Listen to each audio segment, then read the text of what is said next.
Evening, all you lovely peoples of the YouTubes. Welcome along to a Friday Night Live, as always, 8 o'clock, and it's all ready to kick off. The StreamYard link over in the side chat there. If you're following us on the YouTube, jump in, say hello. Andy's sitting in a bar in a Great Yarmouth somewhere. Simon is over in Florida. But good to see everybody here. BBB, Bony Biker Birds here. Rhythmic is here. Gus is here as well. Along with Howie, Exeter, and all the crew. And Greg is here as well, and Crumbly. So evening all, the crew is assembled and in the room. Loads going on this week. Had a Harley out this week. So if you haven't seen the Harley, go and have a look. I'm getting the video hopefully up in the next couple of days, as well as a couple of rides that I have done today. The one thing that I did do is obviously I have started doing a lot of these YouTube shorts and TikToking at the moment. We did a chain tension. Now I know it was off the front sprocket. But the chain was absolutely mullered. Links were frozen. It rusty as hell. Can you tighten my chain? No, it's going to be a new chain. Sprockets were actually okay when I got in and inspected them a little bit and cleaned them all up. Evening Bruce, evening Simon. But we managed to stick him a DID silver on it and all good. So gentleman is on his way and on his bike. The one thing that I did say to him, evening Hells, he asked me, because obviously every bike we do, we test ride, and I refused to test ride it. I said, I am not test riding your bike. It is in dangerous condition. I would not even ride that. And he actually rode it home. He came in 3 months ago and he'd obviously dropped the bike. The right foot peg is a cast peg with the bottom of the, if you know the LXRs, it's a cast peg with the bottom bit that sticks out. He'd actually broken the casting completely. He's got it held on with 4 metal zip ties, the ones that you give a good yank to with a set of mole grips, and that foot peg is still held on with steel zip ties. No rear brake at all. And I said to him, not a possibility of me test riding that. But if you want to take it, you're going to have to sign a disclaimer. So he took the bike away. He's still not done the foot peg. But it just shows that basic maintenance on a bike is something that you need to be doing on a weekly basis. So, yeah. Really, really good. And what we got? So Rhythmic's back in the room. So let's just have a quick day. Yeah, Andy is sitting in a bar somewhere at the moment, so he is having fun. As I say, the link is in the side chat. If anybody wants to come and jump on the StreamYard with me. Crumbly just said can't be legal. Surely I would not ride that bike, but it is up to the customer's discretion if they want to take their bike away. But I would certainly not ride a bike like that. It was in very, very poor condition, but each to their own. But, you know, some people have got absolutely no basic maintenance skills. I do talk about it in my next couple of videos coming up. What you need to do, your basic maintenance, you need to check over. Chain tension, oil, tyre pressures. For instance, had another LXR in this week. I think my clutch is making a funny noise because when I pull the clutch in, it goes. But when I let the clutch out, it's like ding, ding, ding, ding, ding. He had 200 mil of oil in the bike, so we had to add another litre in there. So simple thing, checking your oil, making sure your chain tension, your lights, and tyre pressures. Tyre pressures are the main thing. Your tyres are the only point of contact between you and the road. So even a 2 psi difference in your tyre pressures is going to cause a huge difference to the way that your bike handles. Exeter will tell you that. He does a lot of stuff with obviously the 125s. You change 2 psi on a 125 tyre and the bike will handle totally differently. Scooter rider we had in the other day, 15 on the front, 22 on the rear, and it should be 32, 34. Quick one from Greg. Would that foot peg pass an MOT? No, instant fail. Because obviously it is detached from the bike. Even though it's held on with zip ties, it is still detached from the bike. Andy's a burger, just a burger tonight, no fries. He's run out of money then. As Gus says, shaft drive for the win. Exactly. You know, no messing around with the shaft drive. I had a lovely BMW that I actually serviced this week. The gent's literally done 400 miles on it.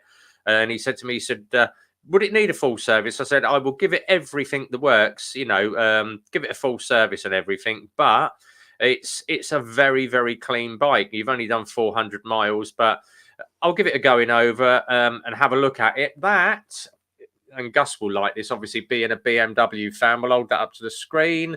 It's a little bit on the bright side, but that is the BMW. So very, very nice bit of kit, that one. That will be up on my my Facebook channel. And it was the 9T. So a very, very nice bit of kit, that BMW.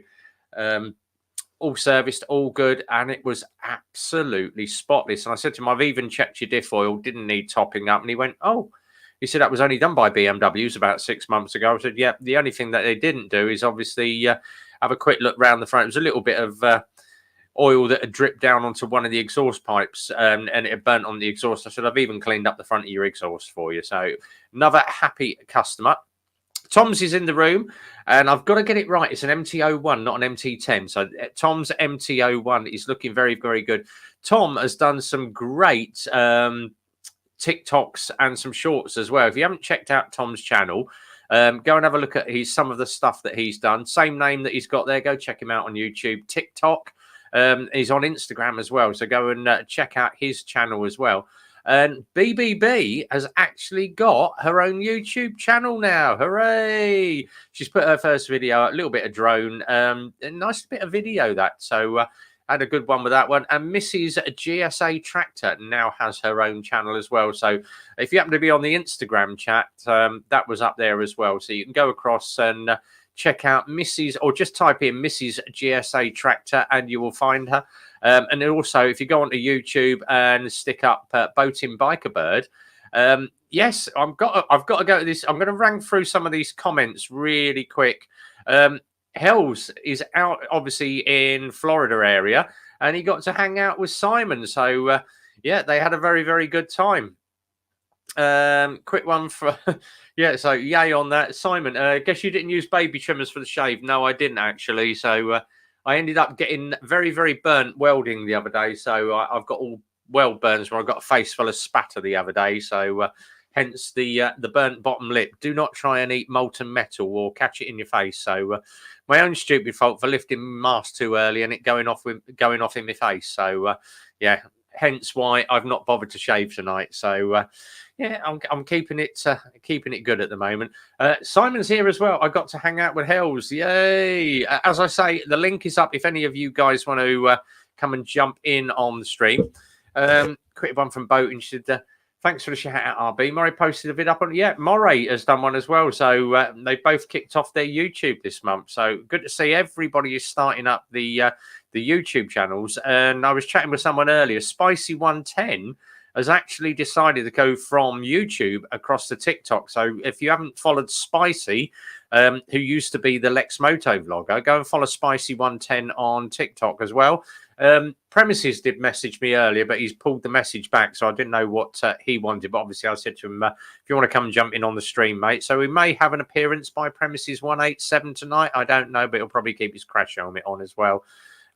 Bruce's one, yeah, just a tryout video, but not the best. It was good. It's content, Bruce. That's all you got to worry about. So all good fun. Now to the downers tonight, and the official brew of tonight at the moment is a Corona. We're going to be going to Foster's in just a while. There is a couple of sad things today. Obviously, Phil Reed, the Prince of Speed. I'm going to share some of these up. So let's go into. And we'll share the screen on this one. Let me just go across into my secure browser. And there we go. So Phil Reed, the Prince of Speed, has died aged 83. Probably one of the biggest legends, 121 Grand Prix podiums to his credit. Probably one of the most successful. He also got himself an MBE. Passed away peacefully in his sleep on October the 6th this year at his home in Canterbury. So obviously... Phil's best known for winning Yamaha's first World Championship, 1964. God, the year I was born.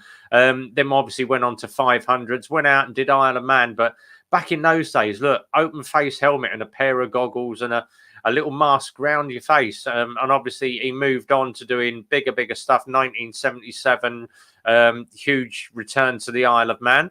Won the Formula One and then obviously promoted a load of really, really weird bikes. So obviously Phil Reed, Prince of Speed, has passed away aged 83. And obviously condolences to all the family on that one. People in the room. So Burning Gas Hauling Arse is here as well. Andy's on 2 Pint Steins. And obviously G-Man, yeah. There was a little video that Rhythmic has put up with a little controversial thing that went on with Simon. Though obviously Simon is a very, very good rider, knew what was going on and got round him. But I was chatting with Rhythmic last Sunday about it, and we were saying he's obviously there's the likers and the haters. You know, it's one of those things. It's put up there to make you aware. And obviously educate you that you shouldn't do that. You know, it's something there. But you know, it's one of those things. It's put up to show, and then obviously you get the trolls, the keyboard warriors come along and oh, you should report him, you should do this, you should do that. As I say, if you're a biker, crap happens. There was a big one in Milton Keynes this week where a rider had gone under the front of a BMW. It was a head-on. The car driver obviously hadn't seen him and just gone straight into the bike and put him under literally under the front of the car. And obviously people were saying on the Bikers MK page, you know, the guy's in a bad way, legs pointing backwards. I actually phoned my customer at 10 o'clock the next morning and said, you're late for your tyre fitting.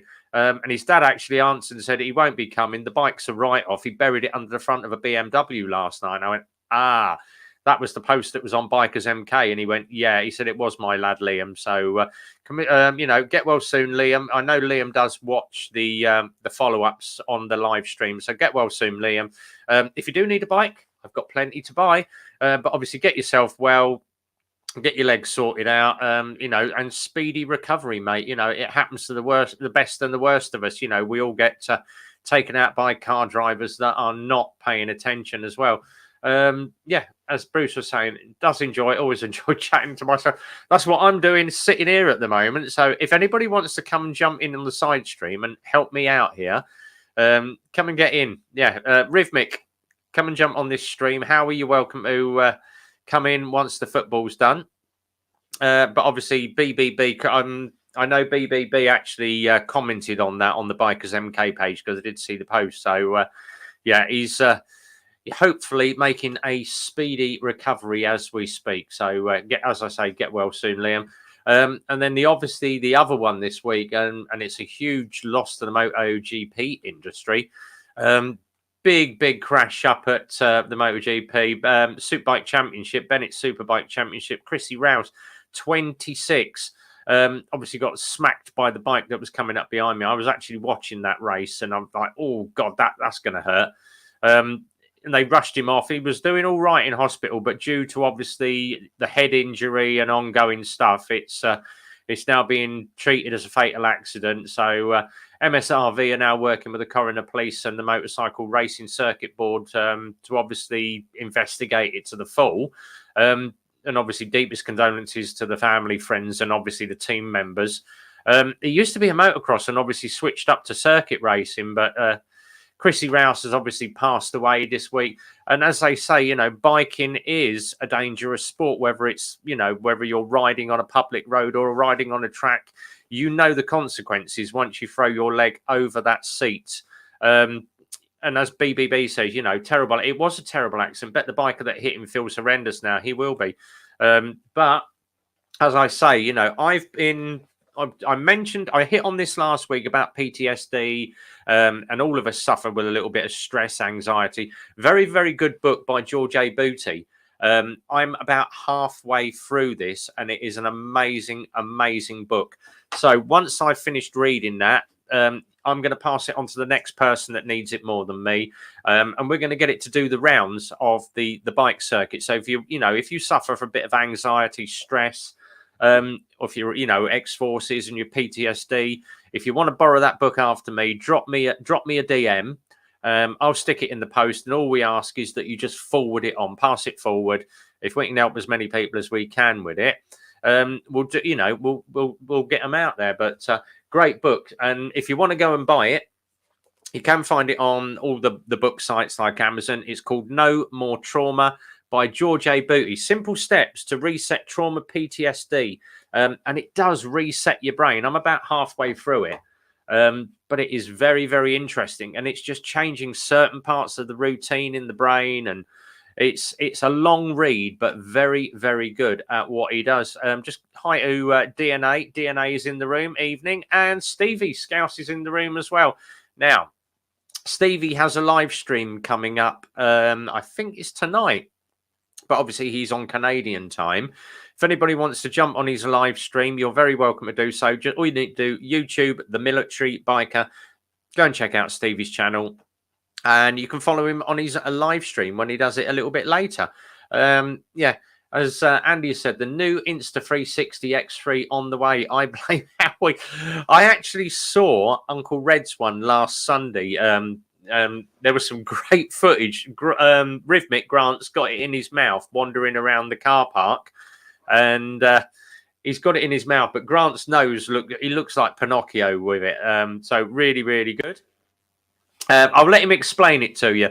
But that X3 is very, very good. So yeah, as I say, if you want to go and jump on Stevie's live stream, it's on at 2 a.m. I'm not going to be about for it, but I normally watch it on catch up. So 2 p.m. UK time, 2 a.m. UK time. So in about another 6 hours or so, just over 5.5 hours. So yeah, good. The boys are here. Craig's here as well. Mr. Motor Rev is in the room as well. Evening, buddy. Good to see you. There's loads of stuff going on with the Motor Rev community. If you haven't followed that on Facebook, go and check out Motor Rev as well. Massive, massive motorcycle tours and reviews channel. And I'm going to blame Craig for me buying a bloody tent. That's Craig's fault. He does a lot of stuff where he goes out with the boys, does a bit of camping, and obviously all the boys there do their motorcycle camping. I went out and bought a lone rider tent, enough to fit my bike in. So his fault that I went out and spent 260 quid on a tent. When Andy's saying to me, he said, the thing is, you could go to stay at a travel inn for like 35 quid. And I'm like, yeah, but I do like a bit of camping. BMW Gus, yeah, sorry, super actually that. I always forgotten you don't know all your viewers. Yes, sorry. I was like, oh crap, I did see last week. Yeah, my apologies. Quick question here. LSX, what do you think of it? The LSX is obviously the follow-on to the LXR. But the thing is, it's slightly smaller. If you do want to see one of those being ridden, very, very good, check out Troublemaker on, I think it's Instagram. But I'm going to get Grant in. He is here. Evening, buddy. How are we? Yes, we're good, good, good. Let me just rack through some of these questions. Did you see I did your Rev Bomb challenge on the latest video? I will go and check that out. I did notice that Carl Dutz has tried it, but obviously there aren't many bridges in North Yorkshire. He did it on, I think, about a 5-foot bridge, literally. He just dropped a little Rev Bomb for me. So Rev Bomb challenge is still going on. How are you getting on with the GoPro 10? Would I go back to drift?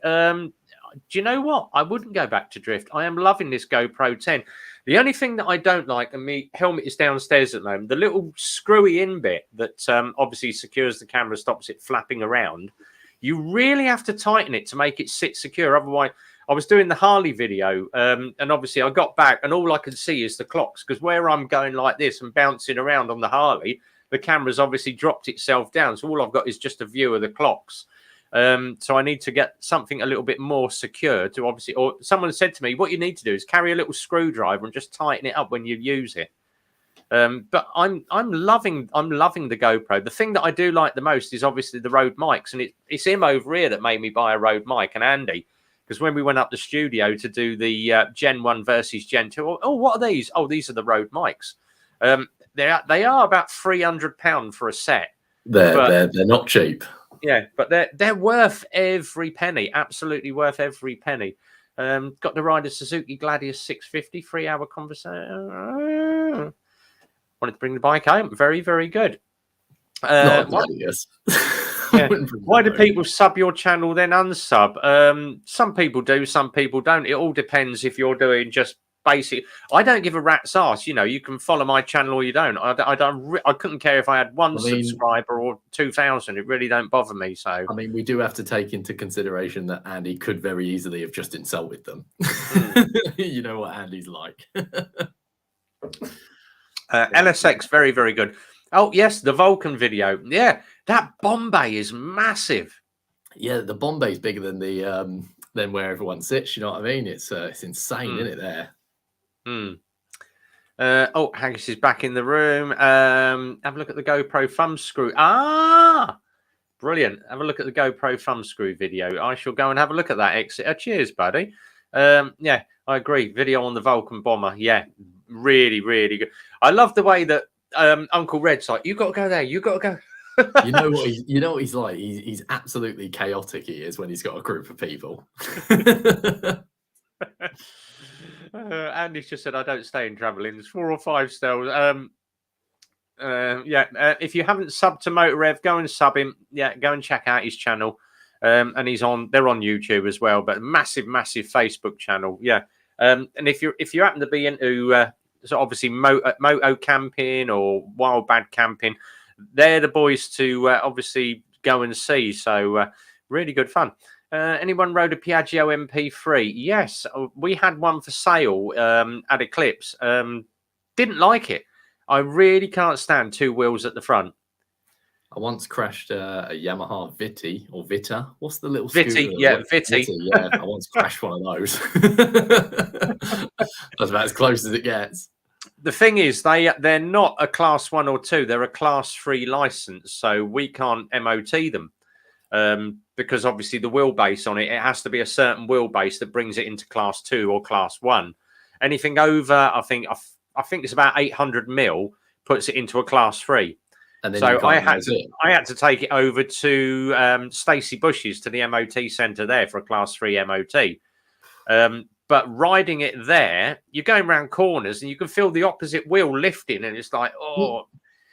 Have you ever rode those? What is it? The Yamaha Nikon, isn't it? The Nikon, yeah, massive one, yeah, huge thing at the front. It is not my type. I do like the Can-Ams. The Can-Am Spiders are nice. I do like them, but some pokes and they will bounce. Yeah, cockpit's mind blowing.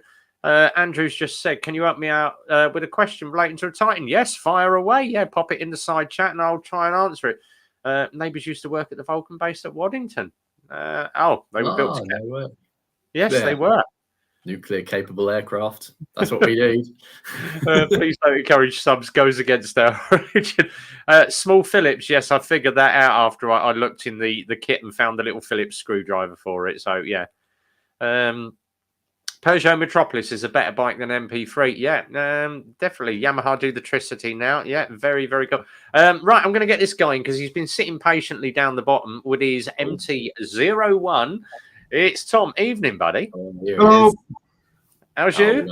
Yeah, not bad, thank you. Look, we've got all different hairstyles tonight. Look. We've got bald it's going sort of hair. Yeah.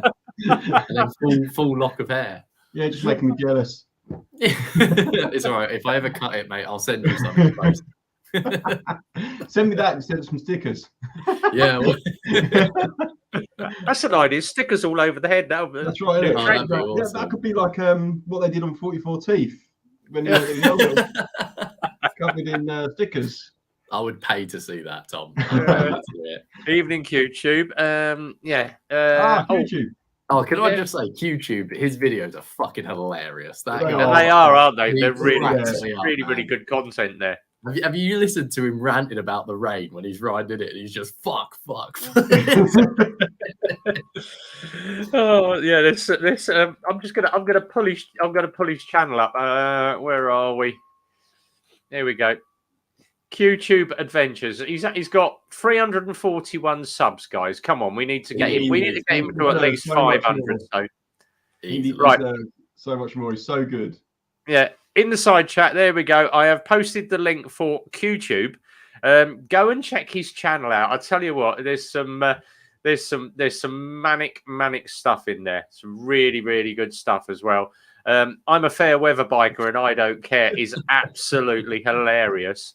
Things like what happens at an outlaw biker wedding. This the greatest motorbike tour of North Wales. There's some really good content there. Or what else has he got? Yeah, just tours and bits and pieces. But his content is absolutely bloody hilarious. Yeah, so go and check it out. He's really, really good. It's like being at a North Korean hairdresser's. Yeah, we get the screwdriver, super glue, them GoPros in place. Yeah. Q-tube in the house, exactly. Yeah, Tricity looks good. Yeah, the Tricity is a good bike. I'm going to go back to Gus's comment that you mentioned earlier. Inflation vests. What do we think? Good or thinking investing in one? I've never tried them, luckily. They're not bad actually. If I'm going to crash, I'm going to crash. I've got to make it look spectacular. I can't have an inflation vest. It just ruins the whole look of it, doesn't it? It's like you're riding down the road at like 5 stone wet, and then all of a sudden your airbag, boom, Michelin man. Do you know what I mean? No, not crashing. Yeah, good. It's a good idea, and I'm sure it saved a few lives, but it won't look cool, will it, when you're bouncing down the road? Like, no, I'm good. Here we go. Andrew's just asked about the Titan. So the fuel gauge told me it's quarter full of petrol. It's suddenly run out. Since it has now, the rev counter won't go past 5k, even though pushing 55, 6. That should be about 7,000-8,000 k at that speed. Easiest way to do it: 4 bolts or 4 screws, 2 above the clocks, 2 underneath. Take the front panel off. Undo the clocks and just check the connection at the back of it. You may have a bad connection because all it is just a DIN plug that just plugs onto the back of those clocks. So check your connections. It's normally water's got into it or something. So that will cause your fuel gauge to go, because all of those clocks are all electronic. There is nothing mechanical in the back of them. It's all electronic. The speedo is a Hall sensor, so that works off the front wheel magnetic, so Hall sensor. But yeah, go and check that out. Just pull them 4 bolts off, pop the top panel. You're gonna have to take your mirrors off to do it. But if you get stuck, drop me a DM, drop me a DM in Insta, or drop me a message on drop me on RevMom on Facebook. You can message me on that channel. I'll give you some advice on it. So welcome to give me a shout anytime. DNA. Cost off to see a Piaggio. Yeah, Piaggio bikes, actually. If you are looking at getting Piaggio, don't buy an older one more than sort of 2018 backwards, because you won't get spares for it. Just don't buy one. I would never. Or just don't buy one. I would buy a French car, let alone a French bike. Speed bike. Is it the speed bike? Yeah. What was the one that was really, really fast?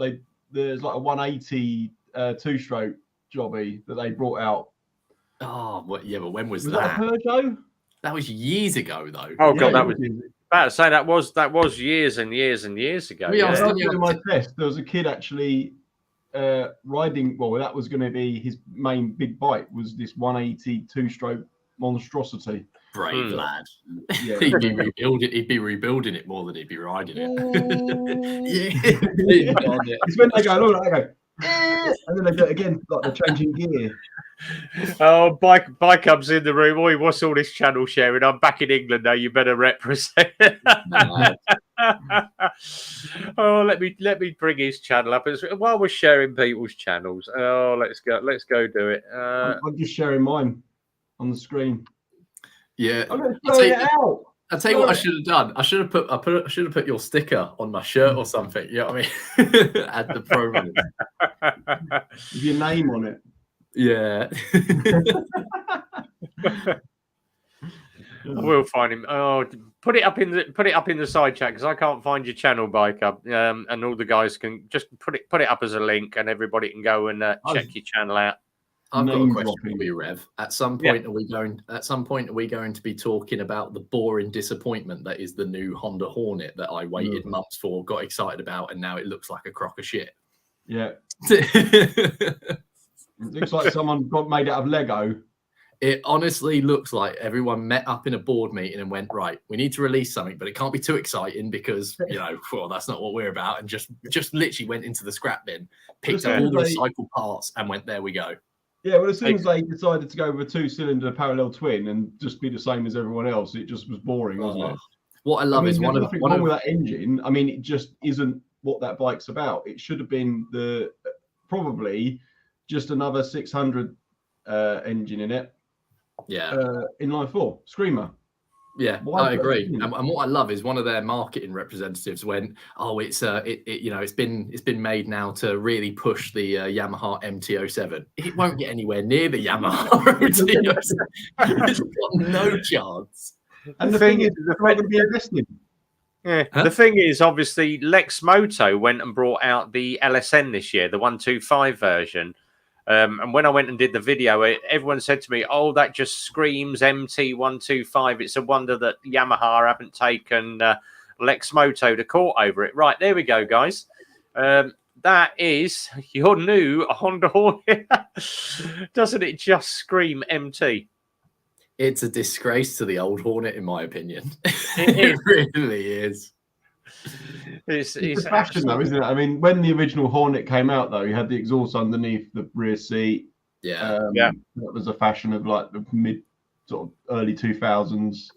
It's one of those as well, because you know, like for months they've obviously been putting out that diagram, if you will, that like sketched photo of the Hornet. You know what I mean, the new one. And I thought, oh, that sketch looks really aggressive. That rear end comes up quite high. It's all very pointy at the front. I thought, oh, that could.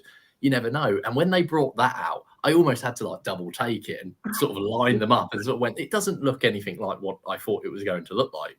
The thing is, the Japanese bikes have got to meet what's coming from China. Vogue have just released that the 900 or the of the 900, which basically looks like the Triumph. And if they're gonna bring out reasonably high quality motorcycles that people aren't going to worry about investing in too much, then they're going to go for it. No one's going to wait around for the next batch of electric bikes or whatever's next. So you're just going to lose customers. No, exactly. And I'll defend Exeter's point of view here, because I know Exeter says he likes the new Hornet, and I'll tell you what, I guarantee it will. The only reason I call it boring is because I guarantee you buy it, it will run forever. Do you know what I mean? It would be that typical Honda reliability. But it won't push the MT-07. It won't get anywhere near that sort of stature. I just find it's just such a safe bike, and I just you know what I mean. Do something. That's interesting. Yeah, well, excellent. Yeah, I know. It's not a Hornet. It should have been called a CB 750 or whatever it is. I don't know why they've brought this out looking like that when they have the CB. And I'm one of those again. I don't think the CB is the most attractive looking bike in the world, but even the CB looks more aggressive than that, in my opinion. So I don't get what the market. Yeah, but this is what you'll see from every large manufacturer. They'll bring out a bike every year that's a boring bike until they start to bring out the electric bikes, because there's no point in them investing any real money in new exciting models. Why? Why should they? That is true. Unfortunately, good job we ain't got Simon in here. He'd be fucking off on one now. It's unfortunate. I mean, I haven't ridden an electric bike, but I can't imagine it being any much different to riding a big scooter. So, what I have no genuine want for an electric bike unless someone gave me one and said ride that. Then I probably won't go out. It's one of those, because I've pretty much rode just about every zero motorcycle, with give or take a few, and I've rode that Harley Livewire, which is now of course just the Livewire, because even Harley looked at it and went, well, that's a failed project, come away from that one, we don't need our name against that. And don't get me wrong, they are quick as hell. You can have a lot of fun on them, but after about sort of 20 minutes, to me, that novelty runs out, and you're like, right, now I'm, it's the whole thing about being a biker, the long distance, going everywhere, sort of just, you couldn't tour on it. And that, for me, takes a big part of it out.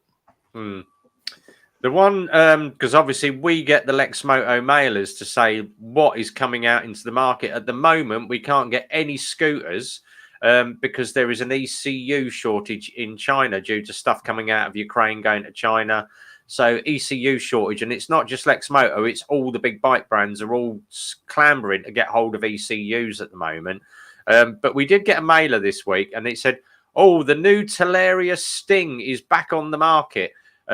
Luckily, Simon isn't here to see it, but the Teleria Sting, if you happen to be a bicycle rider, you can go and get yourself one of these, and it's a full electric bike.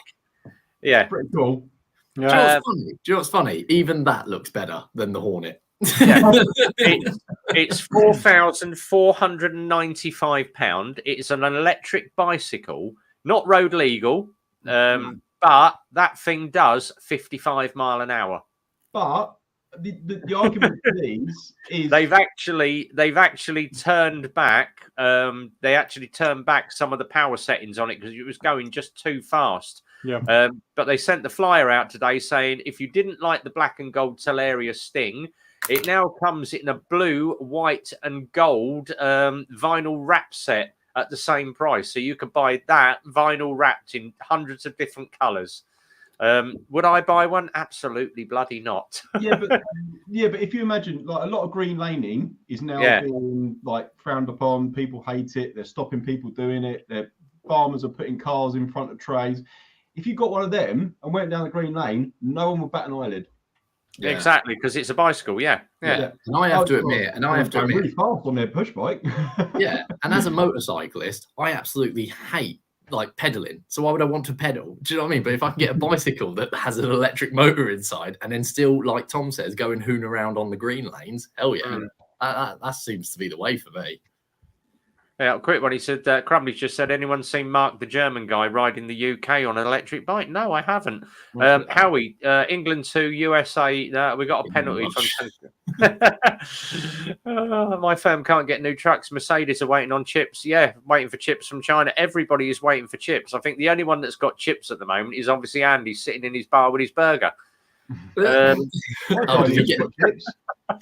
he get chips, did he, in the end? Anyone in Yarmouth want to play Spot Andy the GSA Tractor sticker? I bet he's put them everywhere. What you want to do is go down Britannia Pier and stick one on the pier somewhere. God. Crumbly, I've seen an electric lad going down between cars in the middle of the road on the back wheel on an electric bike. Bloody crazy. Yeah, electric bikes. No, says Gus. I don't know anything as well. I don't understand. Didn't I read in the news last week that now charging your electric vehicle is about the same price as petrol now? Does that not just completely defeat the whole appeal of getting them, or is that just me? Yeah, exactly. Yeah. I mean, my bike's got a tiny little tank on it. I get about 70 miles out of it, but at least I can ride to a petrol station and top it up. Yeah, 5 minutes. You can't. I mean, I was up at I went up to Birmingham last week, and on the way up, I stopped at the services. Half of the electric outlets were broken, and there were people queuing to charge their cars up. Yeah, forget that. I mean, don't get me wrong. If you own a company and you're your own boss, by all means, that's great. But if you've got places to be and meetings to attend, you ain't got that kind of time. Sorry, the cars run out of batteries. Yeah, exactly. Quick one from MT. He says, isn't that what Simon Cowell broke his back on? It was actually great advert for the Teleria. Yeah, buy this bike, it will rip you apart and shred you in half. Quick one. Ken always just said, he's finally got his insurance. He decided to go with Lexan for my ZSB. 104 a month is not bad at all, actually, for a new rider. So that's not bad at all. Really good. I just renewed my insurance, and I will have 2 bikes at the end of the month. So I've gone for a Motorbike Policy, and it's 170 quid, but that's fully comp and gear cover and everything. So that's but to be fair, you have crashes, so I would insure. I get protected, no claims. That's it. Smart. BBB, my renewal was 180 quid for that's still cheaper than mine. I year, not a month. Yeah, I cover this actually on my video that I do on the Aura, because I'm saying obviously this is a scooter. It's great if you happen to be Deliveroo or Uber or you're taking stuff, but you must, if you are doing deliveries, you've got to have business insurance on your bike. Now, obviously, when I went and renewed for the GTR, when I switched bikes, said, "What do you do for a living?" I said, "Well, I work in a garage, but I moto vlog." All right. Do you actually put your content on YouTube for monetization? I went, well, yeah, I get money for putting my videos up. She went, that's actually classed as business use. It's only classed as light business. But if you have a crash while you're moto vlogging and you're on standard insurance and they find out you're recording it for the purposes of YouTube, you can have your insurance invalidated if the insurance company wants to be shitty about it. So I said to her, how much extra is it? It's another 12 quid. So if, obviously, if we are doing, moto vlogging or you're using your bike to do videos, just check, ask your insurance company. If I'm moto vlogging, I'm using it to YouTube. Do I need business insurance or am I all right on my social, domestic and pleasure? Oh, that's interesting. Do you think the insurance companies will be checking every single person's YouTube channels to see whether they're Probably not. But there's always going to be the one time that you have an issue and you go to claim on it, and they're going to try and find a way to get. Most insurance companies are going to get out of it, aren't they? Yeah, definitely. YouTube's just ordered an electric car. No, he hasn't. YouTube, you're having a giggle. Please tell me you're just having a giggle. I know it. DNA day, synthetic green fuel is probably the way to go. And yeah, that's true. Or hydrogen. Yeah. Cheeky buggers. Rang up bikes. You'll mention that Rev Bomb recommending. They said, "Who's Rev Bomb? Cheeky bastards." see if you look at some of Kawasaki's most recent patents, so the supercharger with the H2, they've actually got a hydrogen concept involved in that. So hydrogen is so much cleaner to produce than massive dirty batteries. Yeah, and it can be done at source as well. Yeah, I wouldn't be surprised if in 10 years it's a bit of a U-turn. I think, yeah, definitely. It might even be the fact that they go away from lithium batteries as well. Because is it not aluminium batteries are looking at as well? Is it? I'd seen. Well, Tesla, it just up the road from me in Somerset in Highbridge, building a massive battery factory to supply all the other manufacturers, which is always what they were going to do anyway. Yeah. But yeah, so like it's going to be huge. So it'll be interesting to see how that pans out over the next few years. Yeah. Hopefully it doesn't. Finally, I found Bike Hub's channel. There we go. Right, let me just sub his channel. Right, I'm going to post him up again now. So I've been searching for him for the last couple of minutes. I've actually found Bike Hub. So there we go. You remembered you have to get rid of porn before, right? And then yeah, yeah, that's how we got there. I typed hub and it was like, hello, what have I got here? Did you mean? Oh, yeah, so Bike Hub Japan. Yeah, there we go. That's his channel. Always. Rev's just clicking as fast as he can. Not the Chinese section. Come on. Exeter said, I've got a 2-bike exclusive. Yes, if you go on my community thing on my YouTube channel, you'll see a little snippet of what I'm getting. See if you can guess. Oh, have you already revealed it? No, just a small bit. Oh, a small bit. Small bit. Is it a bit of fair? Have you crashed it already and it's a bit of fair? Hang on. I crashed twice in 2 years. All right, it's not too bad. That's fair.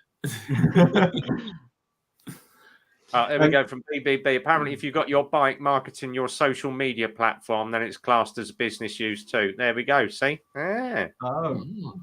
So if your bike is on your channel, then yeah, it is business use. Yeah, thanks for that, BBB. I just covered it. It's 12 quid a year. It's nothing. It's absolutely nothing. It's not like you're delivering pizza or. Okay. Do you not need to be moto?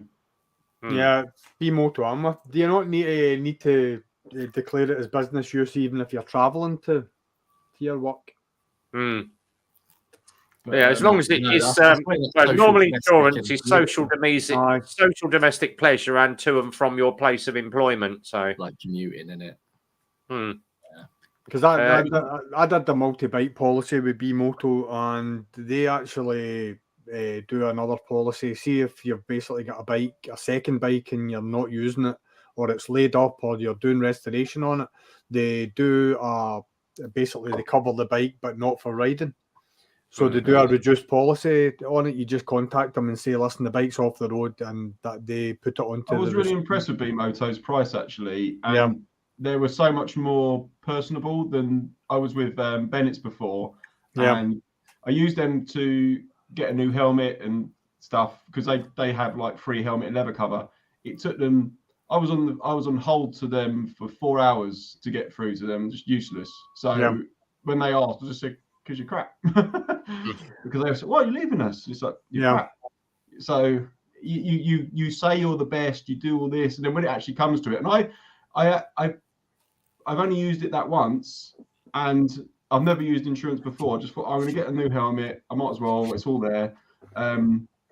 That doesn't go against your policy when you claim against your helmet and leather cover, but they put it as an accident on your thing. So you still have to declare it to your new insurance company. But Bennett's the previous year was 140 quid a year, and then they wanted 300 quid out of me this year just because I declared a couple of accidents. But you didn't claim off the policy for the bike, just for that's ridiculous. It is ridiculous. So I went with B-Moto, and because I wanted a multi-bike policy, they phone you up. They said, "Oh, when's a good time?" I said, "Oh, if it's all right, sort of 6 o'clock." I went, "Yeah, that's fine. We'll phone you then." And you sit with them, and they go through it all. And rather than them reading, like when they go, she sent me a link, so I didn't have to go through all of that and say, yeah. Oh God! Send you a link, tick the box, away you go, and then you can talk about your policy. So it was so much better. More personal, like you say. Yeah, it'd be interesting if, obviously you don't want to claim, but it'd just be interesting to see how they compare. Yeah. What I liked about them is like, see, when you told them any modifications with their bike, they were just like, all right, yeah, that's fine. Yeah, aftermarket exhaust. It was like, it was like, that's cool, because they're all bikers anyway. They understand people are going to. I think that's it. And you want to talk to someone who actually rides a bike and actually gets why you're doing it.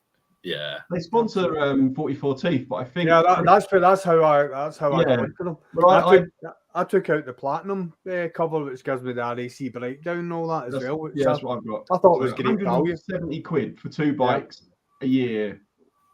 It's fine. It's no brainer. Can't complain about that.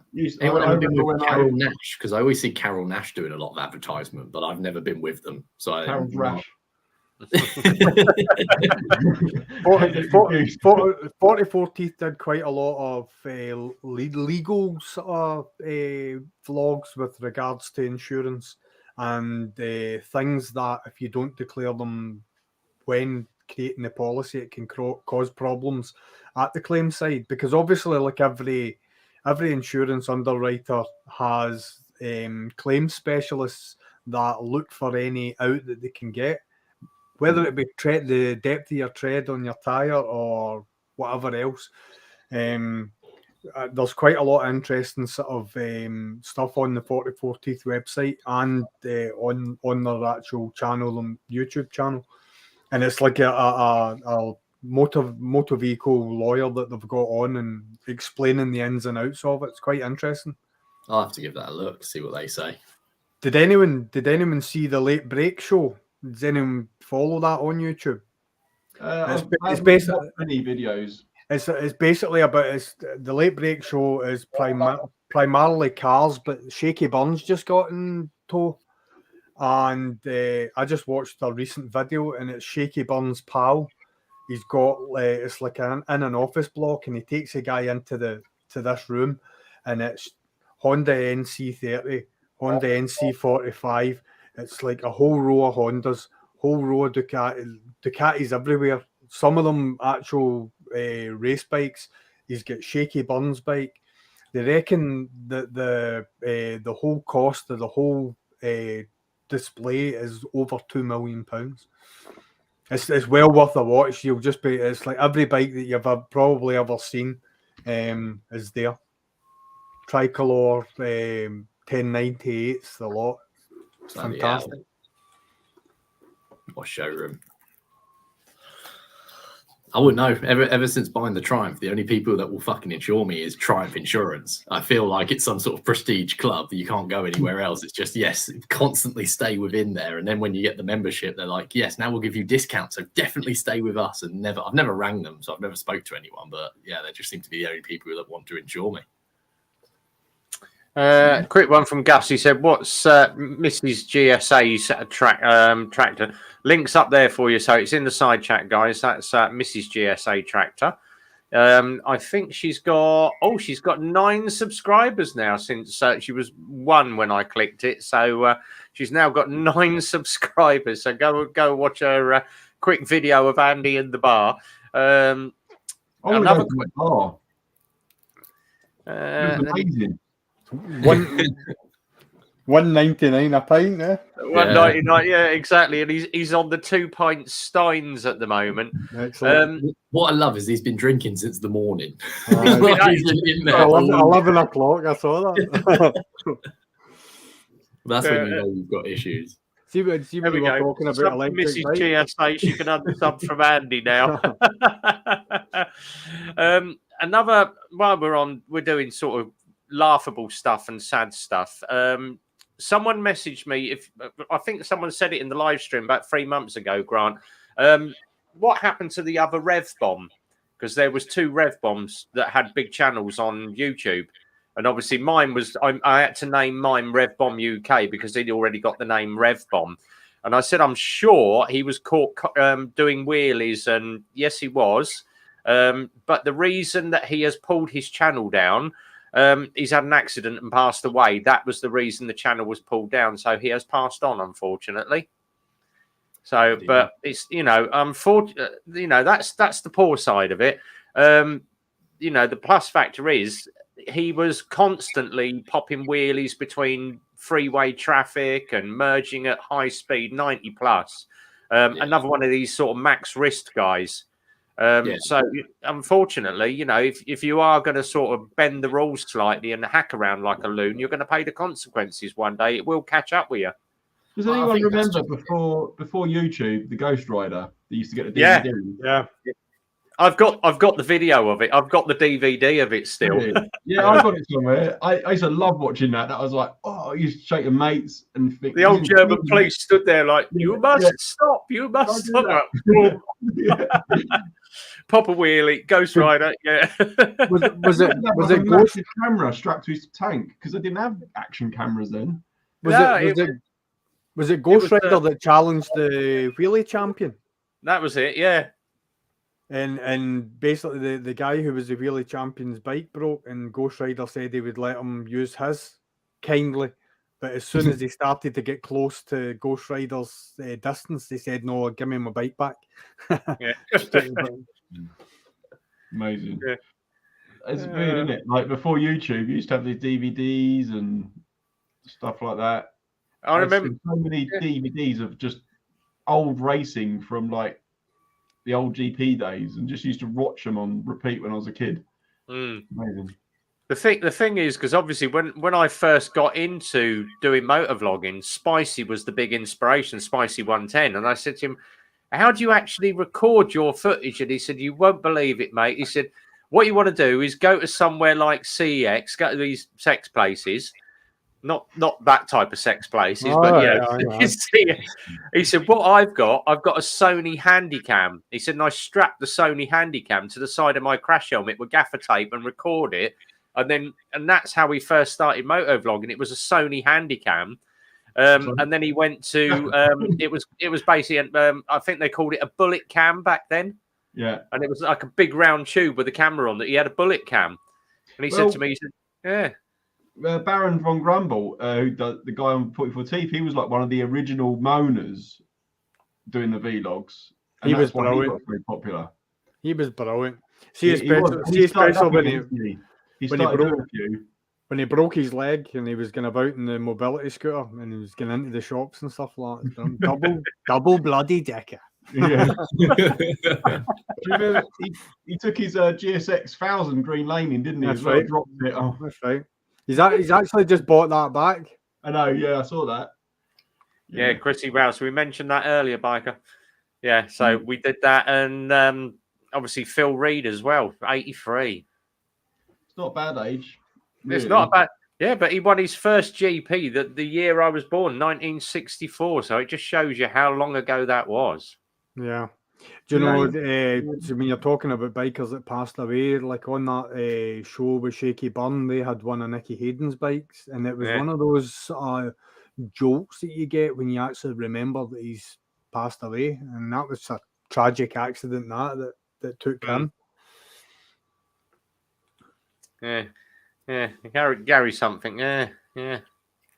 Unfortunately, you know, we all know as I say, we all know the consequences of throwing your leg over a saddle, and we're forever doing it and thinking it won't happen to us. But one day, you know, there's always that 0.1 of a possibility that something is going to happen. But it's just having your wits about you and having those spider senses just tingling, thinking, is that car going to pull out?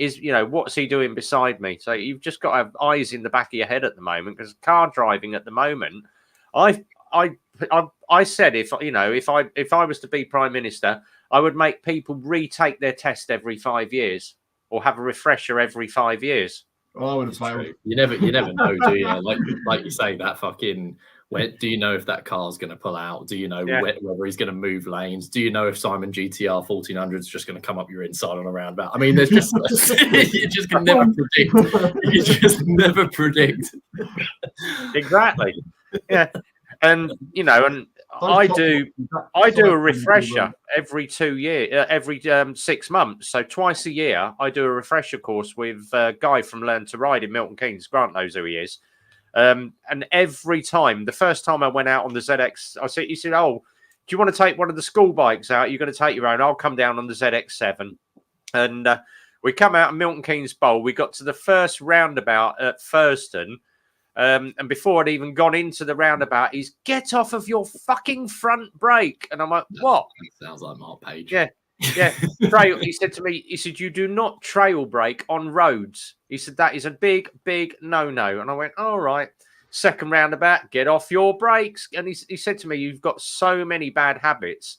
And now I can go out with him and he'll pick up tiny little pointers and go, "Oh, you took the wrong lane position going into the roundabout here. You were a little bit too far over at the curb this side coming out the roundabout." But he's really good, and it's just good to go out and do a refresher and get all your bad habits just pushed out the way. And I still have bad habits on the GTR. He's old school though, isn't he? He's very old school. Yeah. As soon as you said it, I was like, "There's no way you don't go out with Mark Page, do you?" That guy, man, he terrifies me. Yeah. I literally and guy from Learn to Ride, I tend to do a refresher with either one of those, whoever's free during the year. It's worth the £100 because you go out on a ROSPA course or an IAM course. I've been out with Simon a couple of times where you do the bike safe or these biker down courses, but no one rides constantly like an instructor. Yeah, it's true. Yeah, and it's worth it for just chuck £100 at them. Say, "You just assess my riding, give me some pointers of what I'm doing." And if you're cardoed up to them, they're like, "Right, no, brake earlier." My very bad habit now on the GTR, I done one with Mark on the GTR, and he said to me, "You're leaving your braking right to the last minute." And I went, "Yeah, but I've got bloody good brakes." He went, "Yeah, but what if your brakes fail?"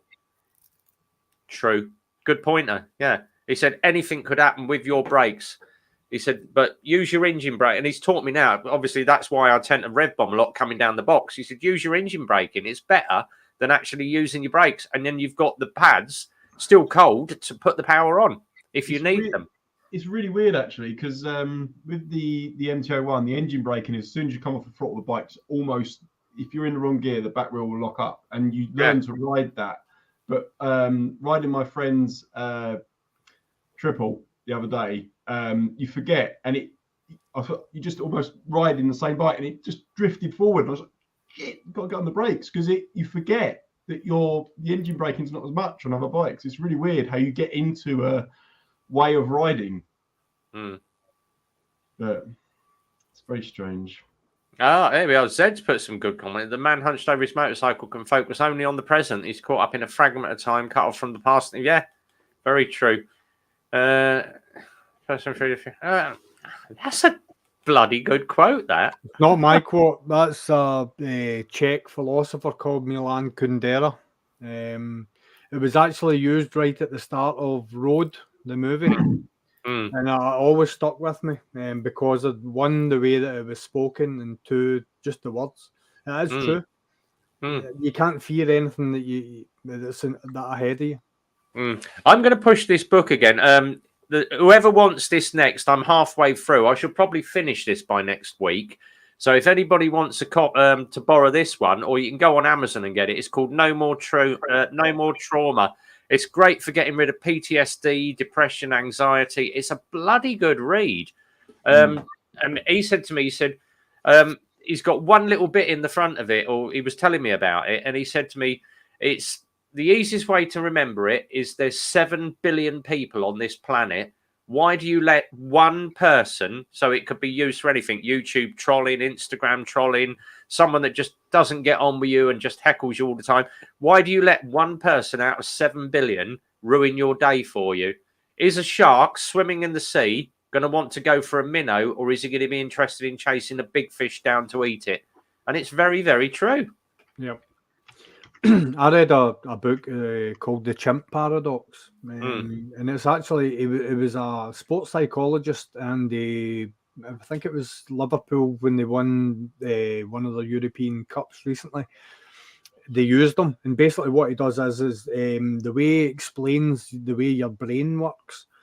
Your brains can compartmentalized into different sections. You have like basically what he says, you've got a chimp that sits in a cage inside your brain, and anything that you fear, you don't understand, or is new to you, the chimp gets agitated and starts rattling the cage. And it's only the logic part of your brain that can then go to the computer side of your brain and pull out past memories and experiences and use them to calm the chimp down. It's an absolutely amazing way of looking at the way the brain goes. And like sometimes after reading the book, if I get myself into a state where I can feel as if I want to react, I'll just take that 10 seconds just to not do anything, and slowly but surely everything calms down. So I was reading something quite interesting earlier. So your neurons don't just do one thing, they all do different things, they're all interconnected. So when you feel an emotion, so when you're anxious, that's why your body feels crap too. So your emotions come through your whole body. That's why you might be overthinking something in your head, but you're feeling sick, you're feeling anxious, you're white, so that's why we need to get away from overthinking things. We need to get away, you need to turn off, because your neurons do everything, so they're all interconnected, and that's why you get that. You'd think that your brain would just do all the thinking, but because it's connected with everything else and doing everything else, all of that stress and everything else goes down into your body, and that's why you feel so crap. So it's so interesting how the brain works. See, we've had it this week. Our mechanic was back from holiday on Tuesday, came in Tuesday morning. Didn't feel very well, felt a little bit dizzy, working on a car, slumped over the car, and he's like, I feel really giddy and dizzy. My heart, he was sweating buckets and his heart was racing. So we sat him in the office.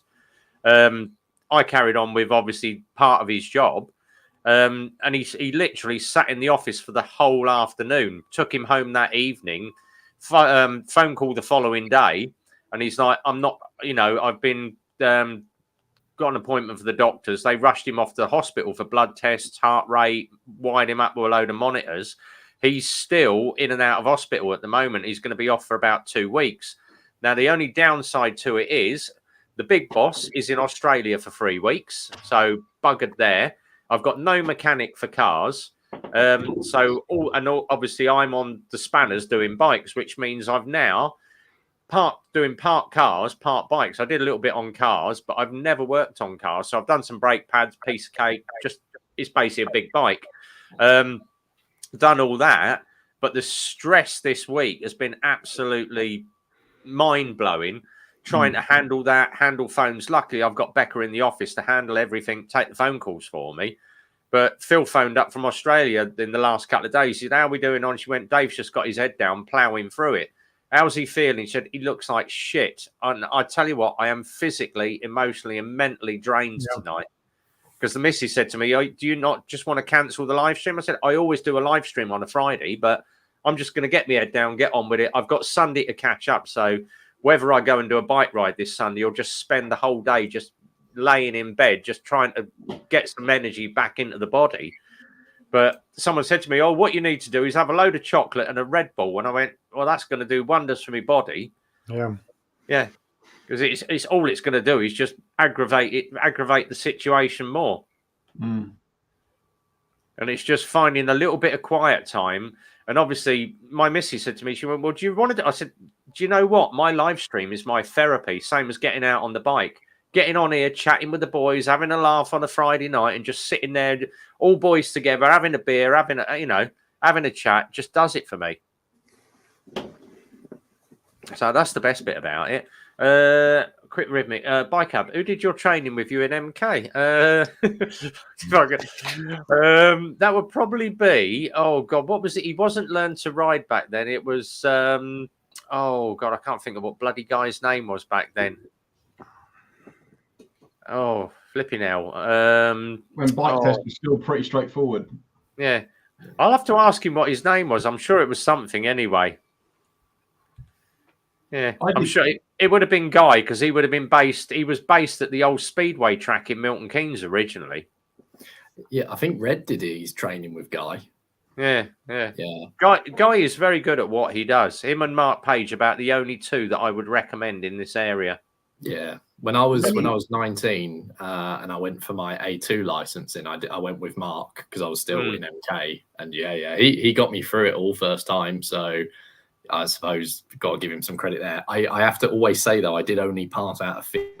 That's all it was, because he is a scary guy. he believes in the old-fashioned way. If you're shit, oh fuck me, does he tell you? He tells you exactly. He's one of these. He calls a spade a spade. Yeah.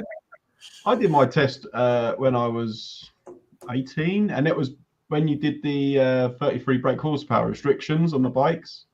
Yeah. And we had like a 3-day test, and then you did like you did your test at the end of the training, and so like, I was crapping myself about doing this training. Anyway, got to the test centre. This bloke comes out in a Ford Focus, middle of the day on Saturday in Croydon, and obviously you go on your bike. They just tell you to carry on riding. They've only got one-way headset. They give you the instructions. I rode off, lost him, and he got caught in traffic. And they told us to pull over, and I sat there for 20 minutes on the side of the road waiting for him to come get me. And then he goes, "Okay, carry on." I did a couple of manoeuvres, and then he goes, "Okay, head back to the station or back to the centre." I did nothing, and I passed my test. Oh, Lord. He's in a car. We had some guy that come in. It was the day where the instructor goes out with you, and he said, "Right," he said, they were all intercommed up. He went, "Right," he said, "What I want you to do," he said, "I'm going to stop here." He said, "What I want you to do," he said, "I'm going to walk down the street. You won't know where I am." He said, "Go round the block." He said, "I'll follow you for one circuit, and then second circuit, I'm just going to pull up. You carry on going round and round, and I'm just going to jump out, and we're going to do an emergency stop." All right. He said this guy went round, and he went round 5 times looking for where this instructor was, and he wasn't there. 6th time round, there's a bloody ambulance at the corner of the road. The instructor had got hit by a car. Oh. Did he pass? That wasn't good hazard perception, was it? Yeah. I'll tell you what, I'd have asked for my money back. I'd have been like, "No, I ain't been trained by you here, mate." And you're going to fail me for what? Yeah, exactly.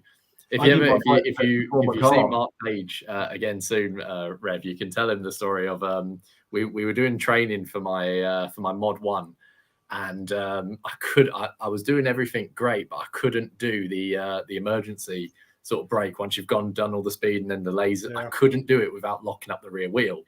I was coming to a stop and I wasn't falling over or anything, but I was locking up the rear wheel, and like I say, Rev, you know what Mark's like. He just every single time right up against your visor. You know what I mean? At one point, he lifted my visor and had a go at me, and said, stop doing that, stop doing it, like I'm doing it deliberately. But he just assumes that you are doing it deliberately. Near Daytona, that was Mark Page near Daytona. Oh God, yeah. And so we kept trying it, and I didn't get it once. I didn't get it right once at all. So the day of my Mod 1 comes, we ride up to the test center. He hasn't even spoken a word to me at this point. He's so angry with me. He stands at the gate whilst I go out there, comes up to the emergency brake. I do it fucking spot on that one time. It's the only time I do it without locking the rear wheel. I just turn, and he genuinely looked like he was about to rip my head off. He just looked so angry, and I'll never forget. He didn't even speak to me on the way home. He was happy, but didn't speak to me. That's true, isn't it? It's their passion for people. Exactly. You passed your test. There were 4 cars on the road. I took my test. 64. Hold on, I've got to work this out. I took my test in 1983, so I was 17. 17. And it was 83. First day of I actually got my driving license. I'd already got me license at 16, but 17 my dad went, there's your license, there's your bit of paper, you're going to the test centre. Where am I got to go? He said, you've got to go to a place called Silso, just outside Bedford, Silso College at Bedford, where the tester was. I went, all right, what time's my test? 9:30 in the morning. I'll leave at 9. It's like 15-20 minutes to get there. I can stand in the car park. I actually came off my bike. I got hit by a Mini on a hairpin bend. Ended up 40 foot down in the farmer's field, hence why I've got that massive great pin in my right leg. But the thing was, obviously, 3 weeks later, I'm in plaster, and my dad went, I've got your test through. Brilliant. When is it? 2 days. I'm in plaster, Dad.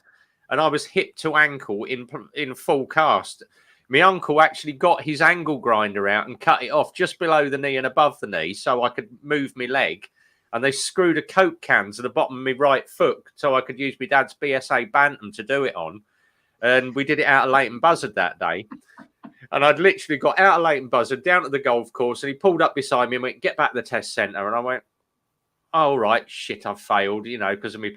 Got back, and he said, I could see you were in agony. He said, every time you lifted your leg, I could see you grimacing.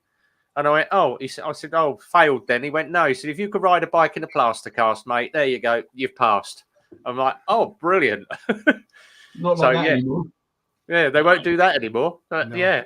My dad said that he used to go, he borrowed his dad's BSA. And so this was back this must have been like the late 60s. And there was a bloke that used to stand with a clipboard and he could do a figure of 8. And then he went, yeah, all right, off you go. And he'd give you a bit of signed paper, and that's how you got your license. It's all different now. I'm guessing none of you had to take like the whole year, because they restricted it obviously by the time I was ready to do a lot. I did a CBT at 16, then you have to redo it so that you can do your A2 at 19, and then if you are successfully on your A2 for 2 years, you can do your A at 21. That's the route I had to go. I did that. I mean, it's 2009. I did mine, so I did the full direct taxi, basically it was called. So hazard perception, all the test that goes with that, and then the CBT, and then Mod 1, Mod 2. Mod 1 at the time that I was doing Mod 1, that was when Mod 1 was just introduced, and one of the biggest things that a lot of the sort of test centres were furious and complaining about was see when you were doing the swerve test and then having to decelerate into the box. A lot of people were sending the bikes down the road. It was costing the test the learner companies fortunes. They ended up as like they had a whole squad of, I think it was ER5s, and they put the crash bars on them basically because like they were pulling the brakes too hard and dropping the bikes.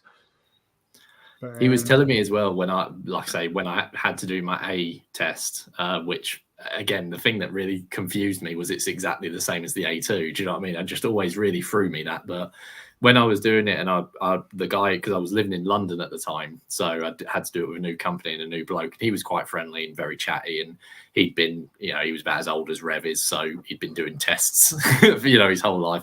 But he was saying it was different. He was like, when it was first introduced as well, it was shorter. He says, and over the years, it's progressively gotten longer, like to do the swerve and to do like the murder. He goes, the expectations were ridiculous when it first got introduced. He goes, I honestly think it was designed by a car driver who thought bikes brake in the exact same way as cars. He goes, but they don't. So because like from the swerve through the speed trap to the stopping in the box, it couldn't have been any more than 20 feet.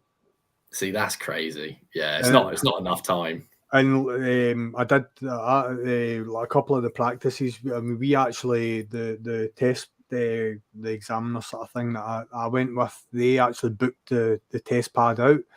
The test centre are able to book it out on a Saturday morning, and I think for that whole Saturday morning, I just made a big black line right down the with my back, and that's what it was, just heavy on the back brake. And my instructor Stevie's like, Stuart, you need to just grip the front brake. He said you're only applying the rear brake maybe 25-30% just to sort of stabilize the bike. So don't stamp on it. I was just stamping on it because I'm just looking at that box coming up that quick that I needed to. To be fair, I mean, it is the way, especially not so much for my A, but for my A2 definitely, because before my A2, the only thing I'd been on was 125s, and yes, okay, fine. You do a CVT and you're out on the road for like 2-3 years until you can do it. So I knew how to ride a bike, but because straight away you're then given a bike to learn on that's got loads more power. Yeah, you know, not a bike that's necessarily a crotch rocket, but just something that's more powerful for you. I remember my mind basically just going to mush, and I was like, when he's saying, and at the time, obviously, I think it's still the same now, where they have this sort of speed gun laser, and you have to go through the gate at this set speed or over. If you go below, it doesn't count. And I'm like, right. So I'm absolutely trying to cane every bit of power through it just to see if I can get the speed. And then he's like saying to me, stop fucking worrying about the speed. He says, worry about the stopping. He says the speed is the least of your problems. Like, I was like, okay.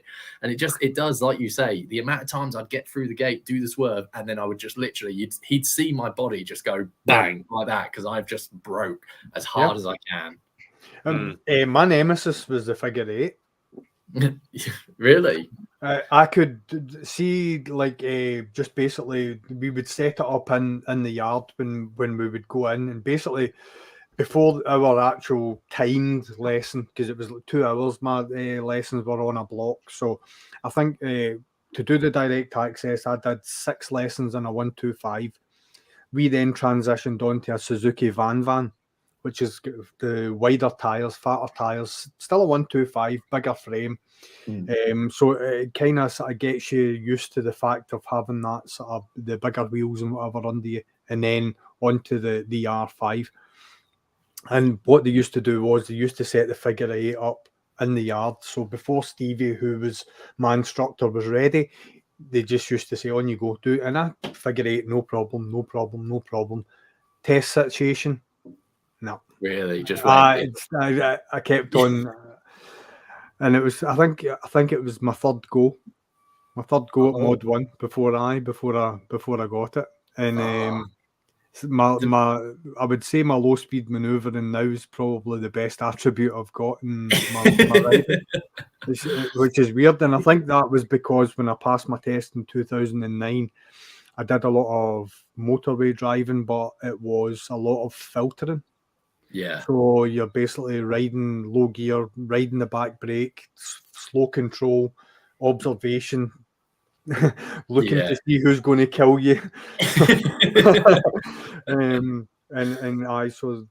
Slow controls not. To be fair, there's always I've always said I've never known any biker at all, or at least an honest one, who has said they just absolutely flew through it. There's always one thing that catches them off, and I think as well, especially for like younger guys or guys who are doing it to as young as what they can do it. Most of the time, what I hear from them is the thing they absolutely bloody hate is the thing that they almost have to start with when you've got the bike's parked in one location and you've got to like walk it to the other. Yeah. People hate that part, and I'm like, nah. See, I sort of in my mind wasn't even thinking at that. I was sort of on autopilot, but I can see why people, if you're not used to the weight of the bike and everything, and the amount of like videos I've seen where it's like you can see the person's really nervous. They take the bike off the stand, they start pushing it, and then you just see it slowly go, and then it clunks. It's like, oh, that's painful. See, it's the likes of my 1400. I would say I had a ZZR 600. I would say the ZZR 600 was harder to maneuver than the 14. Really? Because the weight in the 14 is quite low down. It's quite a wide engine at the bottom. So my mate, he's got a GSXR 1000 K3. And I gave him a shot of the Z, and he almost not nearly, but he almost overcorrected because he thought the bike was going to be heavy to lift off the side stand.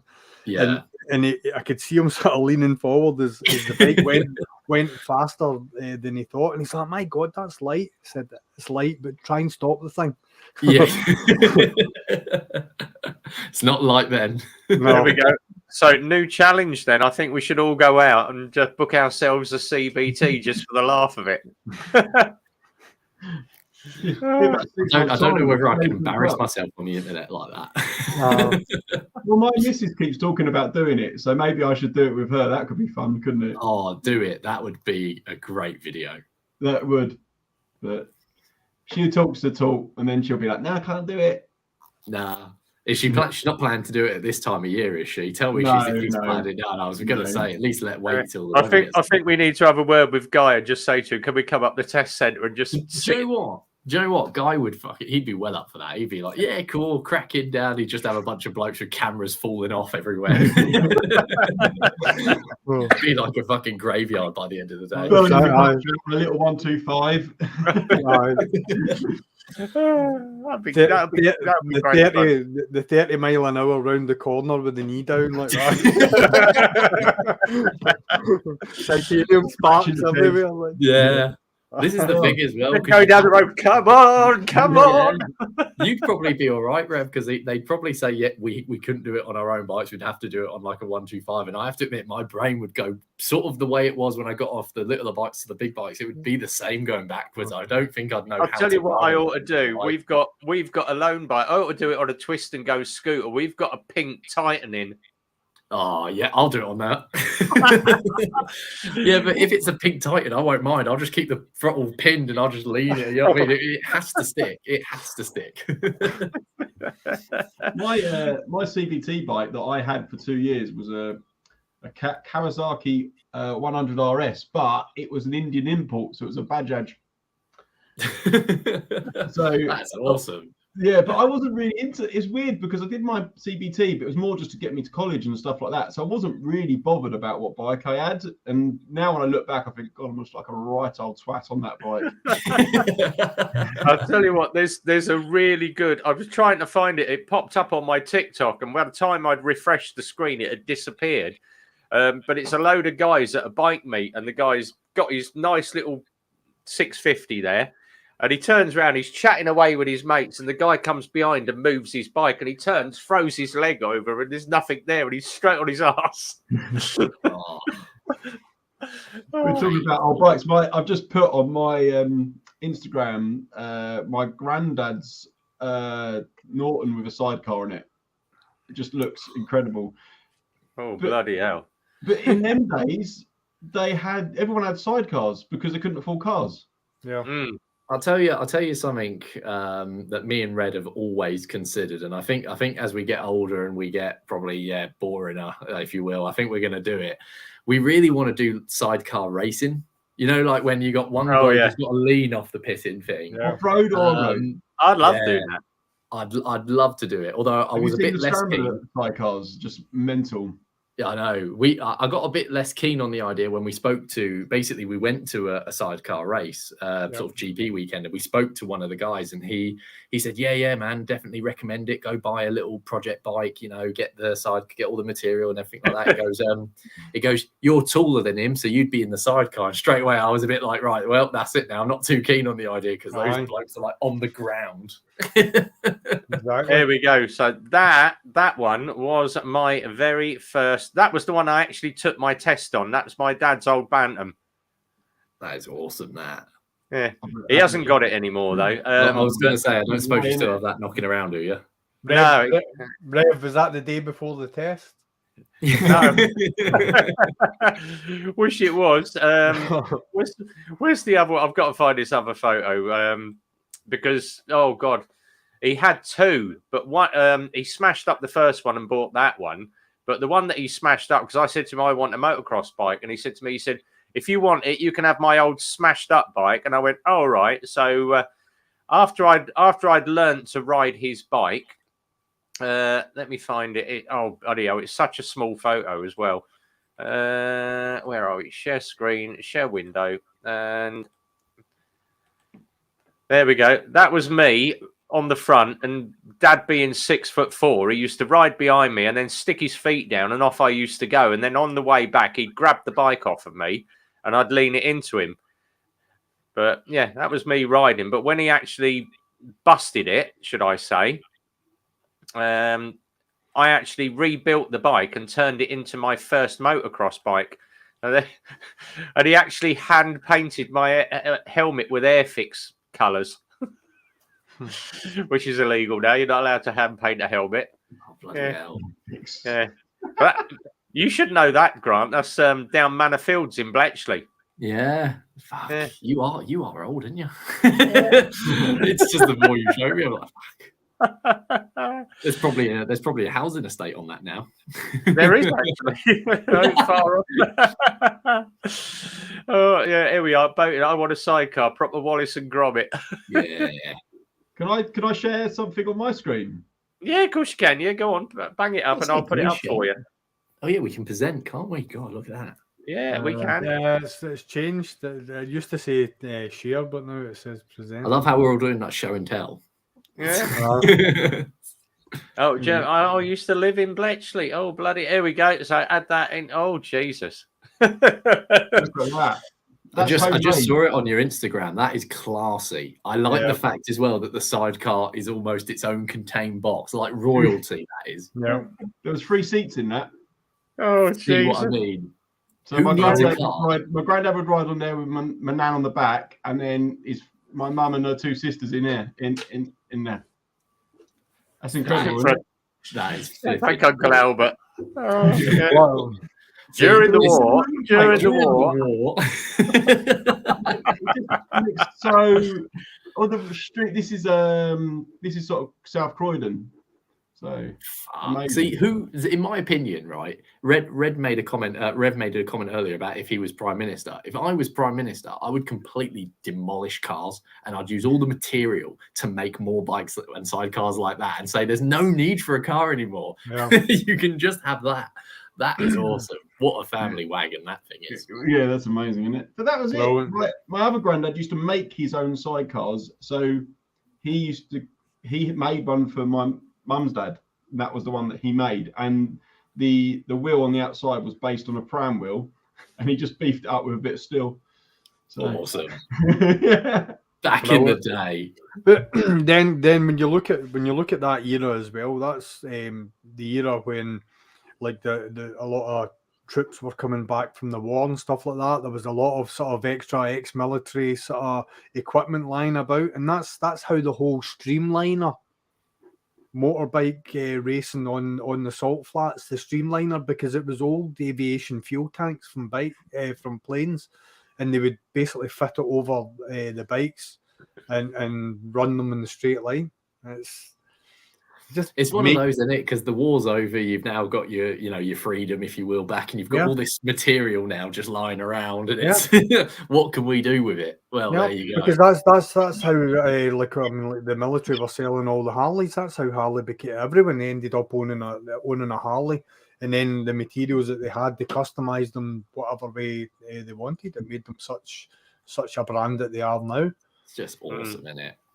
What's crazy is now you get a company like Watson Aon that sell a sidecar for like $7,000. Do you know what I mean? It's just a great, you know, you can buy the really flush, fancy ones. But to me, like the sort of style that Tom's just shown us, that to me can't be matched. No, that's awesome for me. We went to a bike show a few years back in a village up the road, and there was a guy with a wheelie bin converted to put his dog in the trailer in the back. I mean, I've seen the guys that have cut the top of the top box for the dog. no, this was like a wheelie bin on the back. Yeah, and he put his dog, like, and the window was like a perspex window at the back, and the dog was looking out, like. That's mad. Did he put like actual wheels on the wheelie bin, or he didn't just use the? I'll try and find it. I was about to say, can you imagine those thin plasticky, like with the rubber wheels, just absolutely eventually, they'd go. It's like when I first, cause I've been with Phil now for 9 years. Can't believe it. Bloody hell, I've been at Eclipse for 9 years now. When I first started, I was into biking big time, and I used to do a lot of what they call it stunt riding now, but it was popping wheelies and stoppies and everything. And I managed to get hold of a black ZX6R all tricked out for about $1,000. So done a bit of work on it, and there was a couple of stunt schools in the area. A guy called, oh God, what's he called? Mark Vandal, Two Brothers Stunt Team.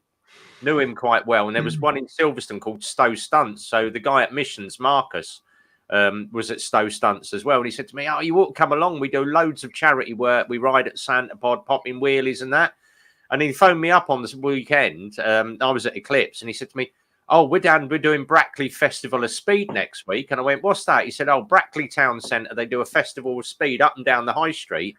But do you want to come and do some stunting?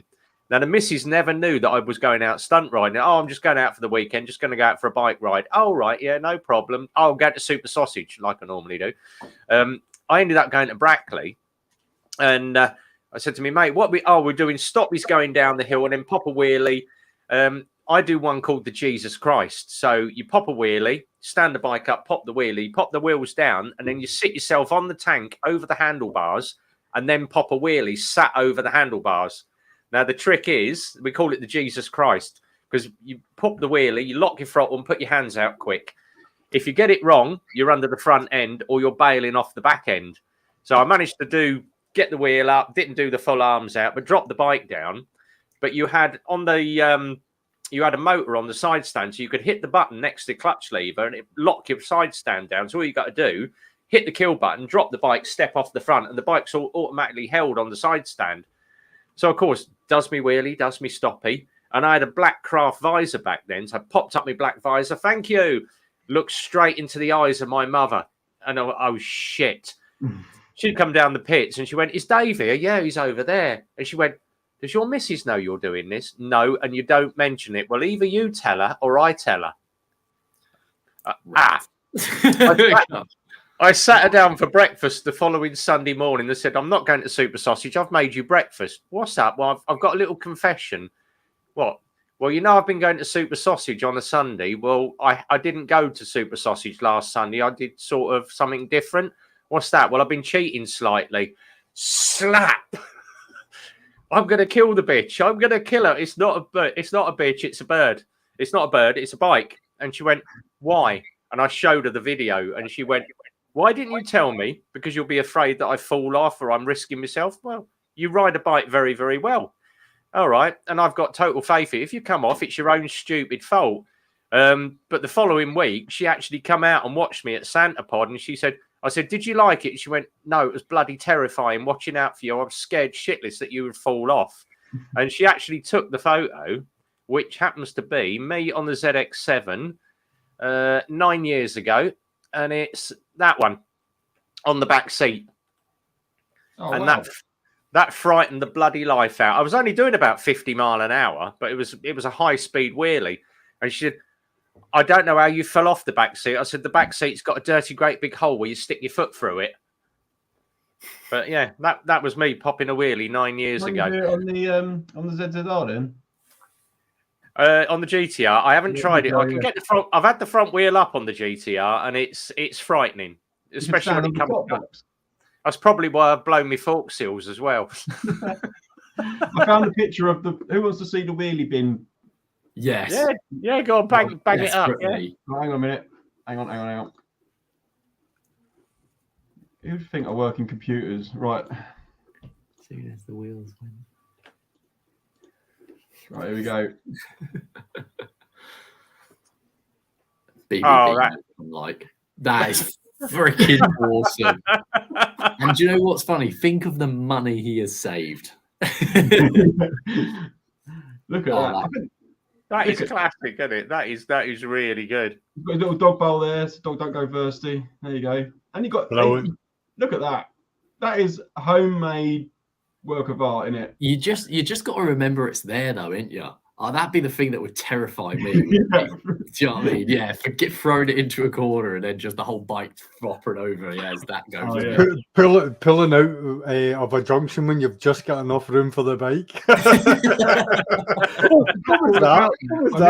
I'll get to share this up on my socials. I think I forgot all about that. It's brilliant.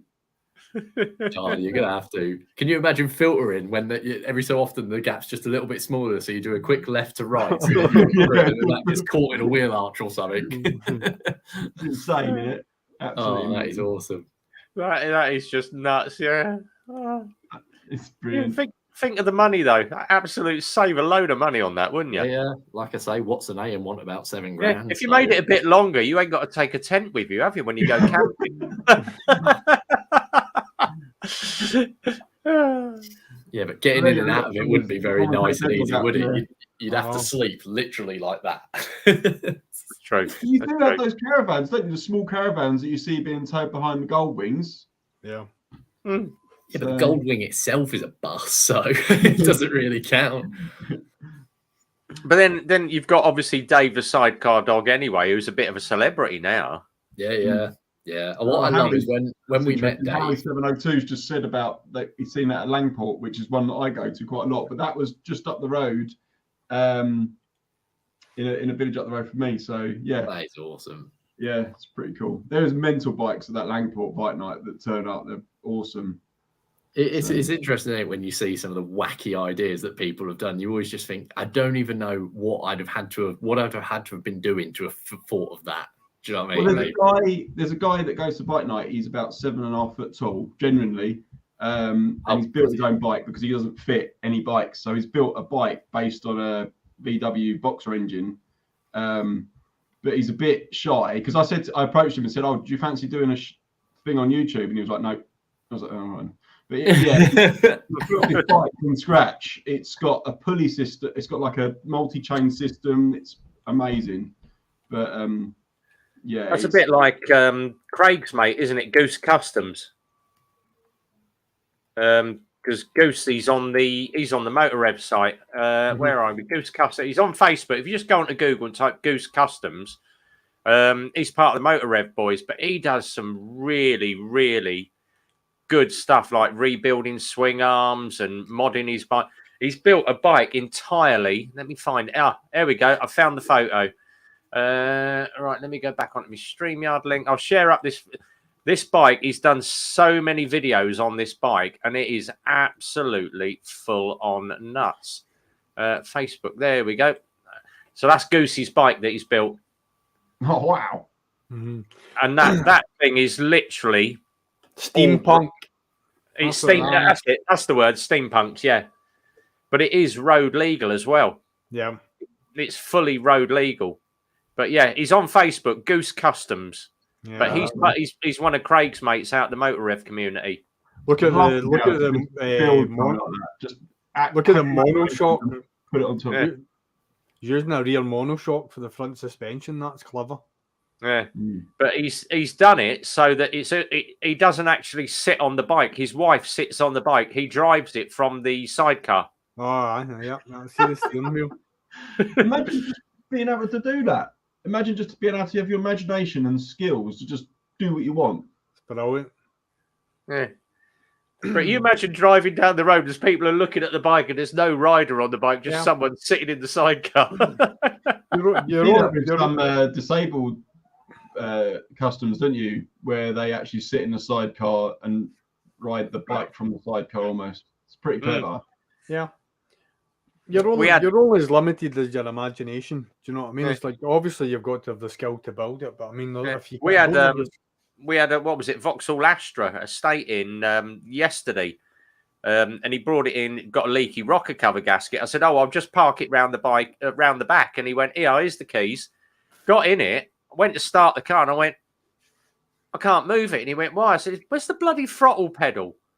And he went, "It's where the clutch pedal is." He said, "I moved the throttle pedal because my right leg doesn't work." He said, "So my throttle pedal's on the left-hand side." And I went, "Oh, God, that's going to be weird." So I went to move my right leg because I said, "I can't use that because I'm going to be stamping on it like I do with a clutch foot."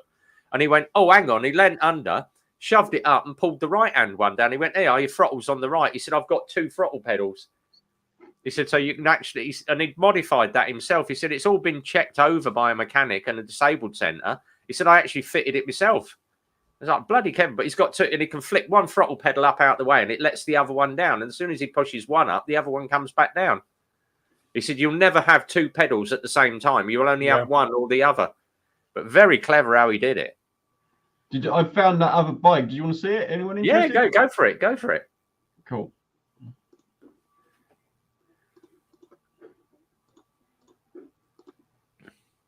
There we go. Coming up. And that's... Oh. Look at that. That is a custom and a half, isn't it? That's just all full on. legal.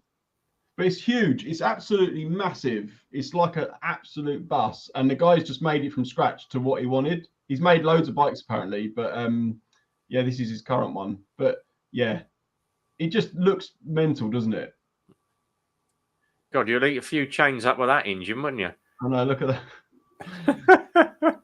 The design here is because he couldn't get, obviously you can see the gearbox is in the way, so he moved it up and then he's had to obviously two chain system. It's crazy. Yeah. But this is at Langport Bike Night. It's amazing.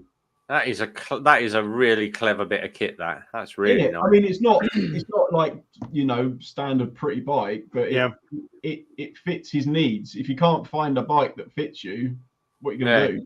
You wouldn't want to put your flappy jeans near those chains, though, would you? No, you wouldn't. No, or your laces. Yeah, that'll drag you in a bit quick, wouldn't it? It would a bit. But it's great bike. It's in the person. You just appreciate the engineering that's gone into it. Especially it's built in his shed. That's like the live that Zed did the other night with that bike on it, a V1000. Oh, bloody hell! Oh, the Britton, that exhaust system on it. Oh man, what a bit of engineering that was! And they get that right first time. Mm.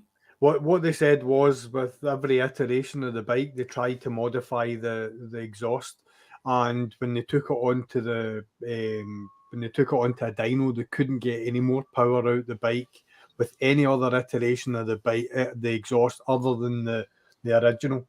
Yeah. So, but every single bit of that bike was designed from the ground up, and it was all in John Britton's mind. And very clever guy. You can actually buy the DVD from Duke. So, like, if you go onto Duke, you can buy. It's called The John Britton Story.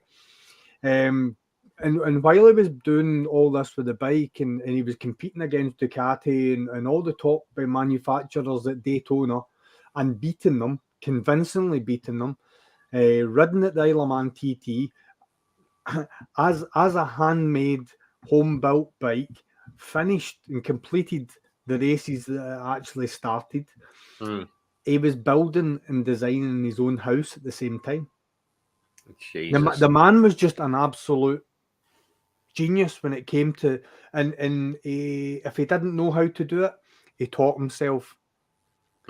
But as much as that, he was one of these people who, because of the way he was and how he was and how he felt and how passionate he was, he became a magnet to other people that were like-minded with him. So they all started to sort of migrate towards him, and they helped him out. So if he needed carbon fiber wound onto his jigs and that to build the chassis and the frames, they all come in and lent a hand. And coffees were made, fish suppers were bought. It's all on the video.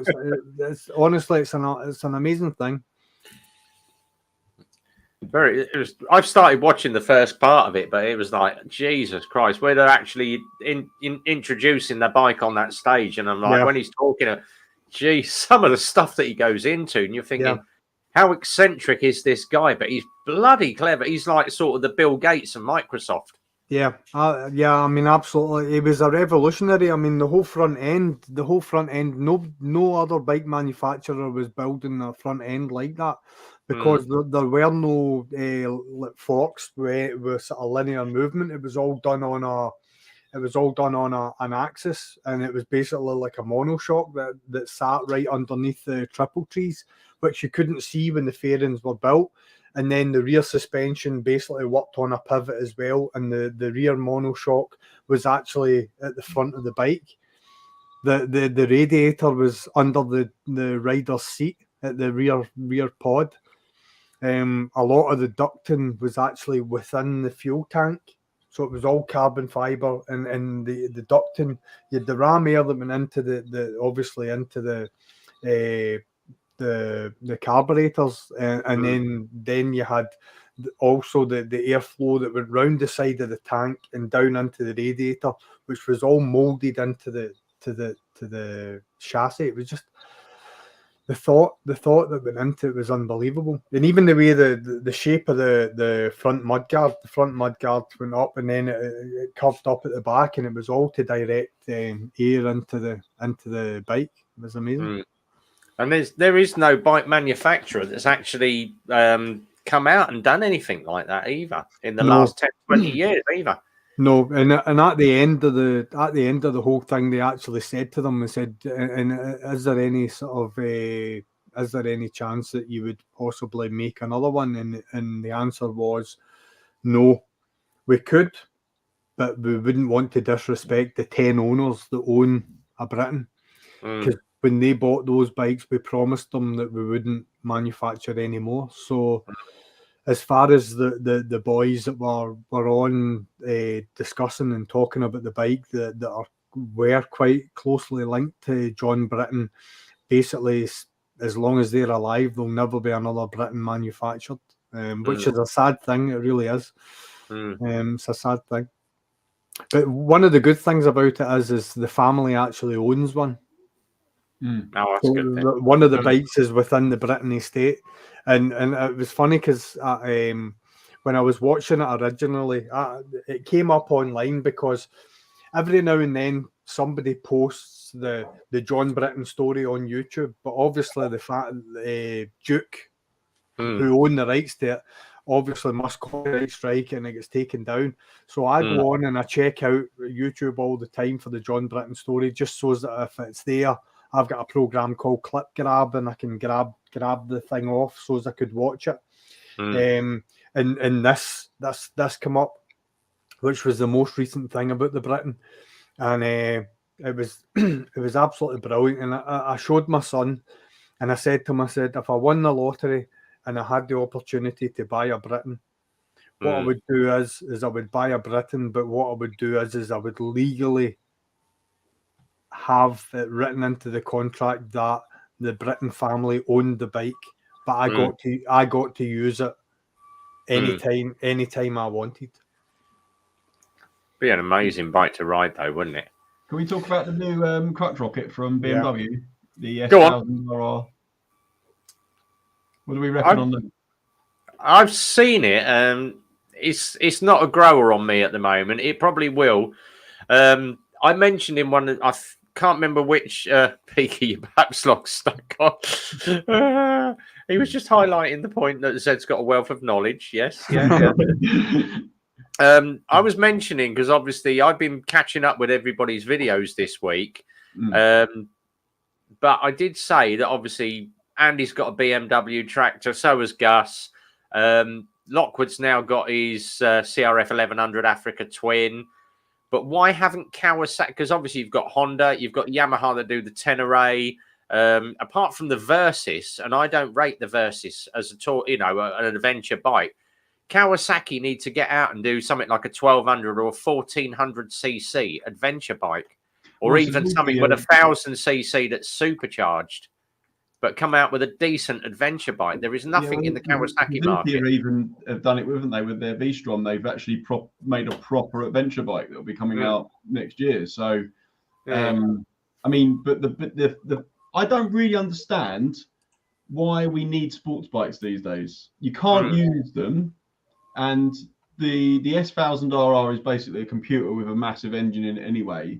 So, I mean, I imagine it would be absolutely amazing to ride on a track or on an open road, but I couldn't. Oh. There we go. Rhythmic's had to shoot. The other half's bus has broken down, so she's got to pick her up from work. So catch you later, Grant. Not out in a Triumph then. No, it's got too much of an oil leak. It just feels like there's no place for a proper sports bike now. Yeah, exactly. Yeah.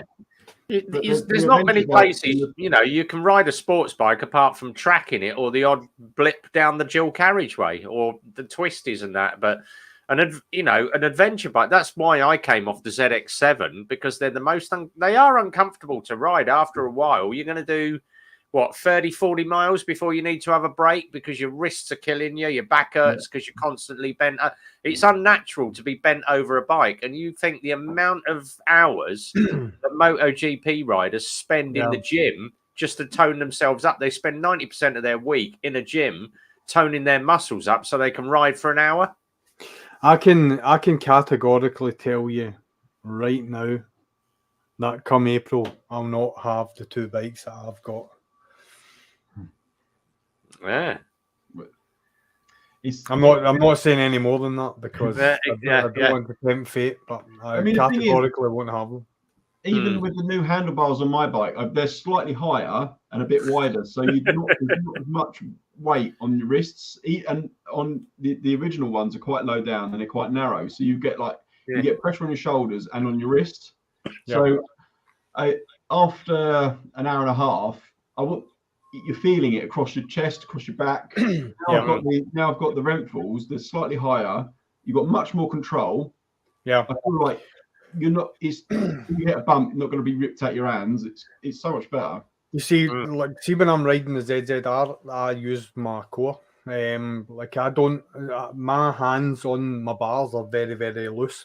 The reason my hands are loose on the bar is I use my stomach muscles to basically hold my body up, because I feel as if when I have to grip too tightly with my hands, it creates tension in your shoulder, which goes into your neck and all down your back, and that's where the problems lie.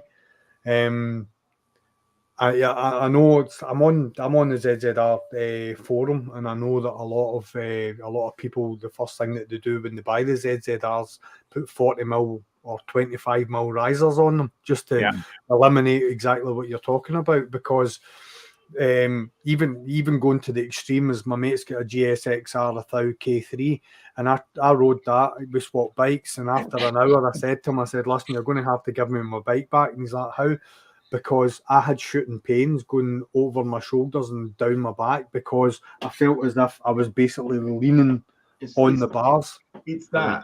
Yeah, it was so far over, because he's slightly shorter than me, so he had rear sets on it as well. So I felt as if my legs were right up at the back and I was sort of hunched over. And I just didn't like the riding position, where, as I say, with the ZZR, I don't rest my sort of belly or my stomach on the tank. I've got my stomach sort of tensed, and I've got a loose grip, so that if I'm riding, I've got nice and relaxed, which doesn't always sort of work. It has to be sort of good conditions for that. Anytime that there's any sort of dampness in the road or whatever, any sort of adverse conditions, you do naturally tense up, and that's where I feel, if you've got a more upright position, even if you lean forward just now, you feel the pressure on your shoulders. If you sit back, everything rolls back with it, and that's why I think sort of a more upright, more sort of reclined, not reclined, but a more upright position will allow you to do many miles and get off and be neither up nor down. Get your monkey bars. I was looking at big ape hangers. Yeah. Cool. Bear with me. I'm trying to find where Peaky's sent the photos to. He said he sent me some photos. I'm just trying to find them. You better. You just mentioned about the Piaggio, and one of his videos with his mate doing leg stretches. The funniest thing I've seen in a very long time. You have to go and watch it. What one is that, Q2? Yeah, mainstream for it. Yeah. The R9T. Yeah. I rode a Ducati 916. It was like riding a plank of wood. Right, let me have a look. He's WhatsApp me. Right, let's have a look. Oh, wait. Oh, blimey, little old C90. Hey. Got some good knee down stuff for Peaky here. I'll forward that onto the ride group. I'll bang it in the vlogger group. You can see it then. Yeah. I'll post all those up in a minute. You can have a look later. The Capricorns. Yeah, but obviously I was rolling through. Now, obviously, Lockwood. I did say to him because he said he's because he's got the DCT. It feels a bit snatchy, and I said to him, yeah, but we've noticed it with other people that have gone from obviously geared bikes to DCT bikes like the NC 750. And I said, it's brain. You need to reprogram your brain that your bike is basically a twist and go scooter. Yeah. Stay on the throttle, going through the corners. Put a lot of people when they ride it, as it changes gear, your hand automatically rolls off the throttle, and then of course you put the throttle back on, which causes the snatch on the DCT. Yeah. So you've got to learn to just ride it like a twist and go scooter and just trust the bike to change gear going through the corners. See, that's why Honda in the latest iteration have got like a 6-axis gimbal on it, which basically if the bike's leaned into a corner, the bike knows that you're in a corner because of the lean angle, and it will not change gear. Hmm. So, on the DCT. Lockwood's is just, I think his is the iteration before that. Yeah. But no, he said that the bike's coming towards him now. He's starting to understand it a wee bit better. So yeah. One of my mates at Panigale for knee down action, AP. Yeah, if you happen to be, I think most of us are on the vlogger group. I think let me go on to it then, and I'll share these up for you. So UK Moto Vloggers, let's share these up. Gallery.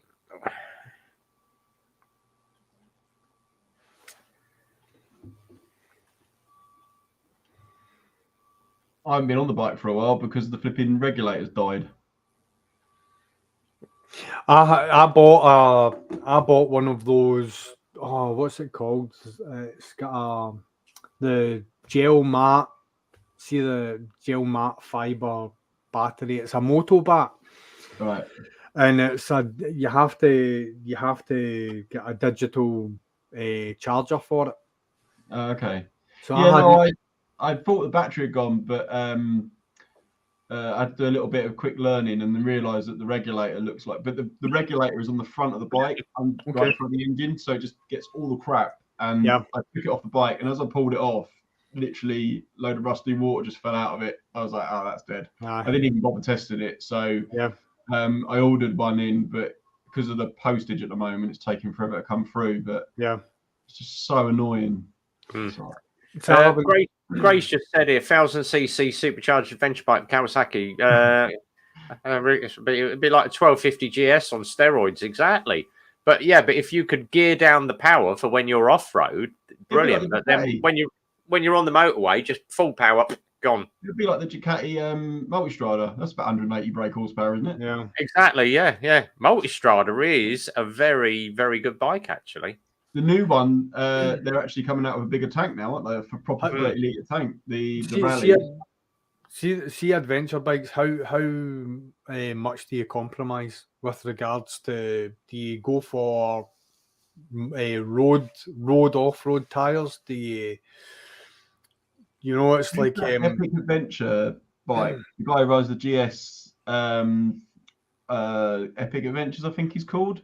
He's got a GS 1250 and he rides road tires mainly through the lanes down in Devon. Yeah. Which is pretty cool. But it is true. What do you do? Because the trouble is, let's face it, even if you are a hardened green laner, most of the time you're going to be riding on the road to get to those green lanes. Exactly. I don't know if any saw the car vlog that Lockwood did, and it was actually Lockwood and I. We were going out to meet Andy when Andy was up in Scotland, and we did a vlog. And Lockwood had told me that he was buying the Africa Twin, and he was basically asking me my opinion of it. So he had the camera running, and one of the comments that I said to him, and I firmly stick by it, is if I'm buying an adventure bike, I'm going to be looking to join a club that I can take my bike and I can take it off road with fellow people that are doing exactly the same, and they can show me how to get the best out of that bike. Because why would you buy a rally car and just drive it on the road?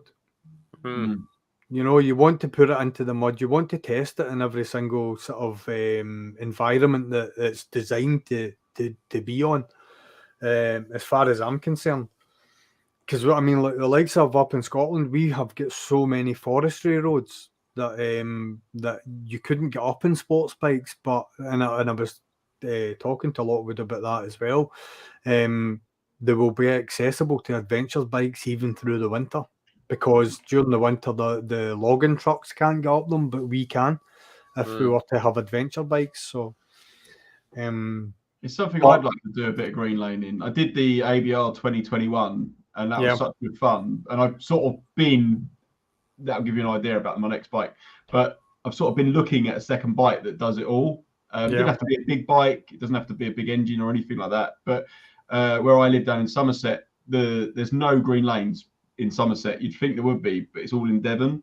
So it'll be interesting to see if I can get some time to go and have a little rummage and have a look round. So it's and also I don't want to wreck the MT-01, so that's gonna be put well, that's understandable. I mean, like that's one of the sort of things about the ZZR as well, the 1400. There's like when it comes to salt going on the road, and you're talking about a bike with an aluminium frame, the salt just eats through aluminium. It's just ridiculous, and it eats bolt heads and it eats everything in its sight. I want a bike I can take out, I can ride, I can fire it into a garage, I can hose it down, fire it into a garage, and take it back out again, and go and go and go and go. If I drop it, I pick it up. Do you know what I mean? And just keep going and just enjoy it. I'll tell you right now, and I'll be 100% honest, I have not enjoyed my bike this year. I haven't enjoyed it at all. And I'm embarrassed to actually say how many miles I've done on it this year. It's been terrible. See, I've been after, everybody knows the story. I started when I did motocross, I had a KTM 420, and it was a two-stroker as well. And they did a road legal version of it. And I'm thinking, go back to my childhood. I have been searching for one for absolutely ages. And I found one on eBay, but the guy wanted just over $4,000 for it. And I said to him, nah, too much money. It's out of my league. I will go 3.5 tops. And he went, no, I'm after it for $4. He's re-advertised it. Someone's obviously told him what he's sitting on. It's a little gold mine. He's actually re-advertised that bike, the Git. But yeah, that is it there. And it's up for stupid money at the moment. Oh, look at that. Yeah. But that is the original KTM 422 stroker. But it's such a perfect green laning machine. If I had the money, that would lottery win. That would be one of the bikes that'd be in the stable. Little two-stroker off-road green laning bike just to go out and. But two-stroker, you can imagine what they sound like. 420 cc's as a two-stroke. Oh God, the sound off it. Pure motocross bike that was. Yeah. I had years ago randomly I bought a Kawasaki 300 I can't remember what it was, but kickstart, no dynamo or anything. It had like a little remote control car battery to keep the lights on. That's it. Yeah. But I've got a picture of it somewhere. But that thing, it was on-off switch. It was insane. And but yeah, I was just trying to find another, because we went a couple of years ago. We went to Bath and West Showground for they do like a classic bike show. And one of the guys that we were with goes, "Oh, I've got a really nice bike in my garage. Come and have a look at it." And it was this Honda off-road thing, and it's so rare apparently. But I do love that old school off-road look. It's brilliant especially with like a twin shock. See, the thing is, I do like the CRF 450s at the moment. There's some, we get quite a few in on. They come in on what's called a daytime MOT, so they don't need any lights on it apart from the stoplight. Yeah, yeah. But there's some really good little bikes running around at the moment. Oh God, bloody hell! The old rally runabouts. Do you remember them? Showing me age now. A lady never tells. There we go. Hey. He's asking me if I'm drinking Bucky. I said a lady never tells. But let me just say one thing. This isn't Coca-Cola. Oh, good lad, pints of it. Exactly. Yeah. Right. Amongst yourself, I'm going to go and get myself a Foster's. It was a Moto. It wasn't a Honda. It was a Moto X Fox. Is that a Moto X Fox with a Honda engine in it? Does anyone know what that is? No. I've got a picture ready to share, but he's buggered off for a beer. So, but yeah, I love it all. Just can't. I had about 3 years away from bikes about 15 years ago. I had a TRX 850 and I sold that, and I wish I'd never had. But I know. The bike I had before my ZZR 1400 was a Kawasaki ZRX 1200S, which was an upright bike. It was a muscle bike, I love them. only 5-speed, and I probably had the best year and a half of biking that I've ever had, simply because it did everything I wanted it to do. It gave me that wee bit of poke when I wanted to overtake, but it just, I could throw it into corners. I just clicked with the bike so much, and the ZZR just came. I wasn't actually. I was looking. I had two bikes. I had the ZRX 1200S and I had the ZZR 600. And somebody wanted to buy the 600, so I took it in for an MOT. And the 1400 was sitting in the showroom. But at the time that happened, the 1200S was going for silly money, because a lot of people were buying the ZRX 1200S and converting it to the 1200R, which was the Eddie Lawson race replica with the square headlight and the small fairing at the front with the number boards on the back and whatever. So what was happening was the S was getting rarer and rarer, so the price was starting to climb. And in the 18 months that I had it, it probably went up about £1,500. So the company that I bought the bike from, AMR Motorcycles in Renfrew, I took it in and I said, what's that? Tiger blood. Oh, is that a vape? Yeah, it's Chinese tiger blood, and it's right. strong as fuck. So the 1200S, as I say, is like I saw the ZZR 1400, and I asked Alistair who sold me the 1200S. I said, "What's the story with this?" They said, "It's my mate's bike. I'm selling it on his behalf." And he told me the whole story about it and the price. I'm just like, the price was brilliant. And he said, "Listen, Stuart, I'll tell you what. He's got full panniers for it. He's got carbon fibre for it, sitting in his house just now. I can, if you want to buy the bike, I can give you his number." And I said, "Well, what will you give me for the 1200? And he sat at his computer and he's looking at me, and he's looking at the computer, and he's looking at me, and he's like that. He said the book price, I think, was about £2,300 or something like that. And he's like, I know I can't offer you that. It says, because I'm looking at what the online prices for this are. And that's how the ZZR came about. He made me an offer on the 1200 that I couldn't knock back. And I walked away that day with the 1400. And it's funny. It's funny how it goes. But I got on with the 1200 better. So sometimes it's better the devil you know than the devil you don't. He's here. Evening, Carl. Mr. Dutz is in the room, everybody. Hey, Carl, how you doing? There we go. Links up for you, Carl, if you want to come and jump in.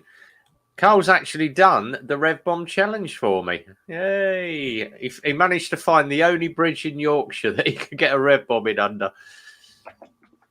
But he's been doing shout outs to everybody. So cheers for the shout out, Carl. Much appreciated. Yeah, that was a good old night, actually. So yeah, I can't find my Foster's. She's hidden them away somewhere. So sorry, I've got one of her strawberry daiquiris. And then I've raided another one. I've got a raspberry and lemon absolute vodka mix. So that'll do. I'll have her drinks instead. Oh, Carl was in a hotel room in Newcastle, so won't be coming on, not after last time. Bless him. All right, what else we got? Let's just check. Oh, cheers for the Instagram shout out for QTube. Thanks, mate. Oh, the little doggy. Bless him. Brilliant. I've got loads going off at the moment. Bloody hell. I've just had a quick look at my my TikTok for that chain tension. I think, oh, you know, I'm doing 5,000-10,000 will be good. It's at 20,000 at the moment. What, on TikTok? On TikTok, yeah. 20,000 views on that chain tension. Did you have your boobs out? No, it's just literally just showing. Look, this chain is slack. It's mullered. It's I saw it wasn't even sitting on the front sprocket, for God's sake. He brought it in. He said, my bike's not moving. I think I've broken the chain. I'm like, well, get it recovered in. He said, I had it in gear, but he said all it was doing was just. I'm like, yeah. I'm not surprised. What a tall twat looks like on a Piaggio. Go on. Right, ready? Go on, go for it. I mean...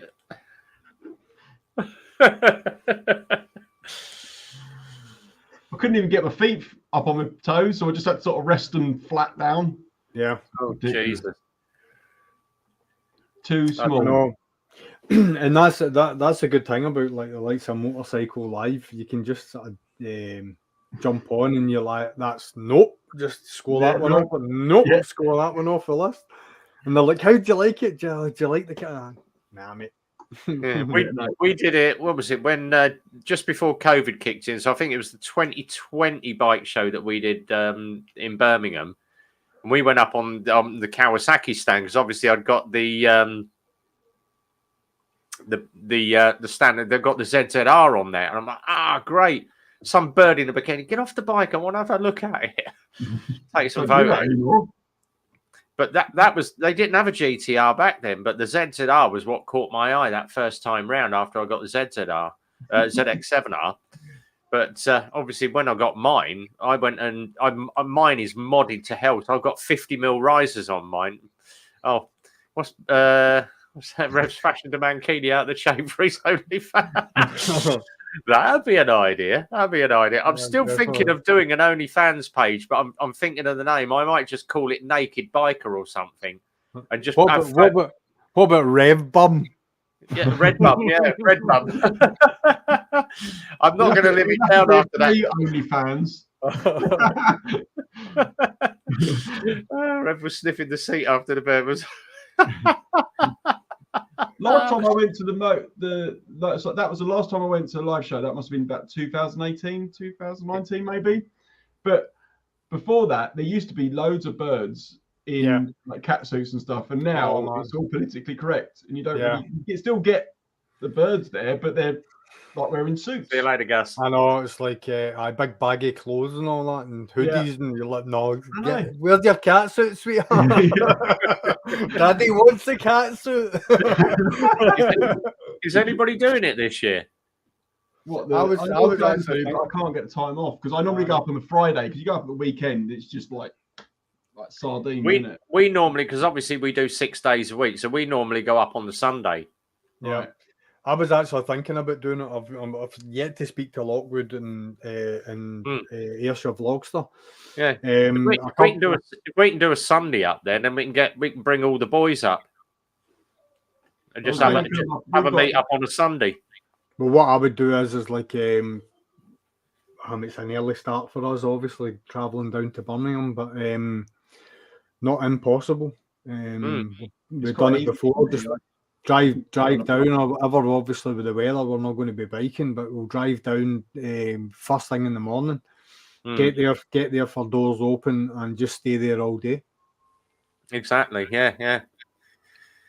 We've actually, if you guys are up for it next year, it's normally last week of July, Milton Keynes Bike Show. Andy and Simon have got contacts actually at the Stadium Hotel, so you can stay at the hotel. I've got rooms at my house. Simon's got rooms at his house. Put a couple of you up if we need to. But our normal eclipse stand is normally 15 meters by 5, and we can manage to get 9 bikes in there. Mm-hmm. But I've got my mate supplying me with 6 5-meter marquees. So I've got 6 marquees going up. He's supplying me with, they call them fisherman's chairs, you know, like the little fold-out fabric chair. And a little fold-out table, so you can put all your motovlog stuff on a fold-out table. And I said to him, I'll probably need about 30 tables and chairs. And he went, I can do that. It's just pay me £1 per table and chair. So 30 quid, that's going to cost us for table and chairs. It's the pitch. The pitch is actually going to, I've gone for 30 meters by 10.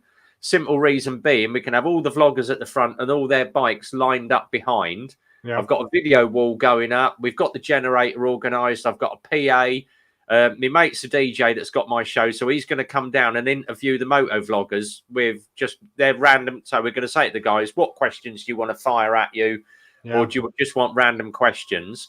But the pitch is 1,160 quid. So we worked it out. If it's 20 people on it, it's going to cost us about 50 quid each. So that's not bad. But I said I'd front all the money on it. And then obviously people pay me, and I'll show you that I'll put up on WhatsApp the official receipt so you can see exactly. But yeah, it's all. But I've managed. Was that the end of July? You said it's round about the end of July, beginning of August. But I've fired off emails to GoPro, Drift, Muck Off, all the big bike brands, Yamaha, Honda, Kawasaki. What can you send us in the way of freebies? Shoei, Arai, Viper helmets. You know, can you just send us some stuff down for a raffle? We'll do a pound a ticket on the raffle, and we'll just raffle that stuff off, and then we can do all the money goes to mental health motorcycles as well. Yeah, is that the Saturday? It's the Sunday. It's a Sunday. It's a Sunday. Okay. So we need to do a ride on the Saturday as well. Because if I'm coming down, I'm if you come down on the Saturday or whatever, because if I was coming down, I'd be down on the Friday. Yeah, come down on the Friday or whatever. Friday, Saturday, Sunday, back up on the Monday. Do you know what I mean? Yeah. So the Saturday, Sunday, just. But I have said to Phil, obviously, if the boys are coming down, I want the Saturday off so we can go out, have a ride on the bikes, get some video, all crash out, have a pint during the day or whatever. I can head back to the garage on the Saturday afternoon, sort of in the evening, just to load the 9 bikes up. And then we can all the trailer down for the Sunday. I can set the bikes up for the Eclipse stand because it's right next to where you guys are going to be. Yeah. And then I'll have my stand on the corner so I can flip between my stand and Eclipse motorcycles to obviously do sales for the bikes. Yeah.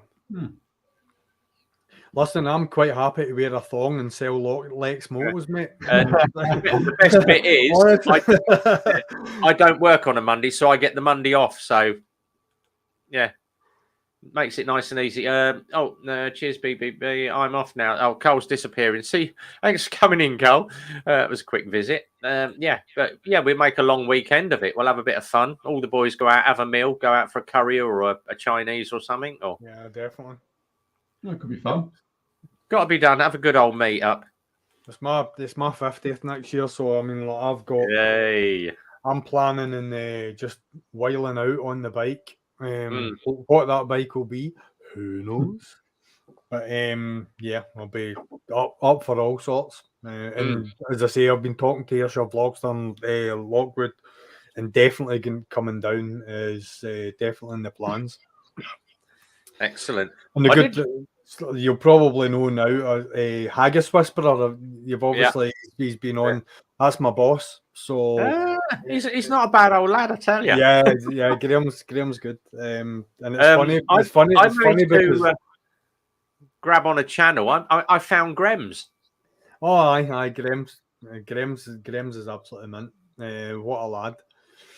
Graham shut his channel down and he's actually started another one back up. I think he's just putting historical videos up. I don't think he's got a lot on it just now, but what a painter, what a bike. It was him that painted Lockwood's bike. He's done work on the ZZR as well. He's touched up a few things. Especially but what happens if you guys win the lottery then? Are we going to actually do grand designs and rebuild Lockwood Castle? that could be a possibility. Right, guys, I'm gonna shoot, but I'm gonna start winding up because we're heading on for 10:30 here, so I've been on for 2.5 hours. Don't forget, Military Biker is on in another 2.5 hours or so, 2 a.m. in the morning, UK time. If you don't catch up with it tonight, make sure you watch it on the rerun. But I'm going to say my goodbyes. Thanks for everybody for coming in. You know who you are. Too many to name in the side chat, but thanks everybody for coming in. Thanks to this guy down here, Mr. Zhead. Wealth of knowledge. If you want to go and see the John Britton video, it's on his channel. Go and watch that John Britton video because it's really bloody interesting. I sat here on Sunday morning watching it for about an hour and a half thinking, Jesus Christ, it's a bloody long video, but it's very interesting. It's really like, and another thing is that there's so much. There's so much info there, but it's really interesting. So go and watch Zhead's video. Tom's over here, Tom's TC. Go and check that out. Go and look at that MT01. He's on Instagram and obviously TikTok as well. So and obviously Zhead is as well. Check all these guys out on social media. Description down below has got absolutely everybody. I've got to add Peaky in at the bottom now because Peaky's a new one and obviously your boss as well, Zed. So I'll add them in on my description as well. But till the next time, whatever you're doing this weekend, guys, have a good one. Be well, ride safe. And from RB, it's a big goodbye from me. Take care, everybody. Enjoy the weekend. All the best of them.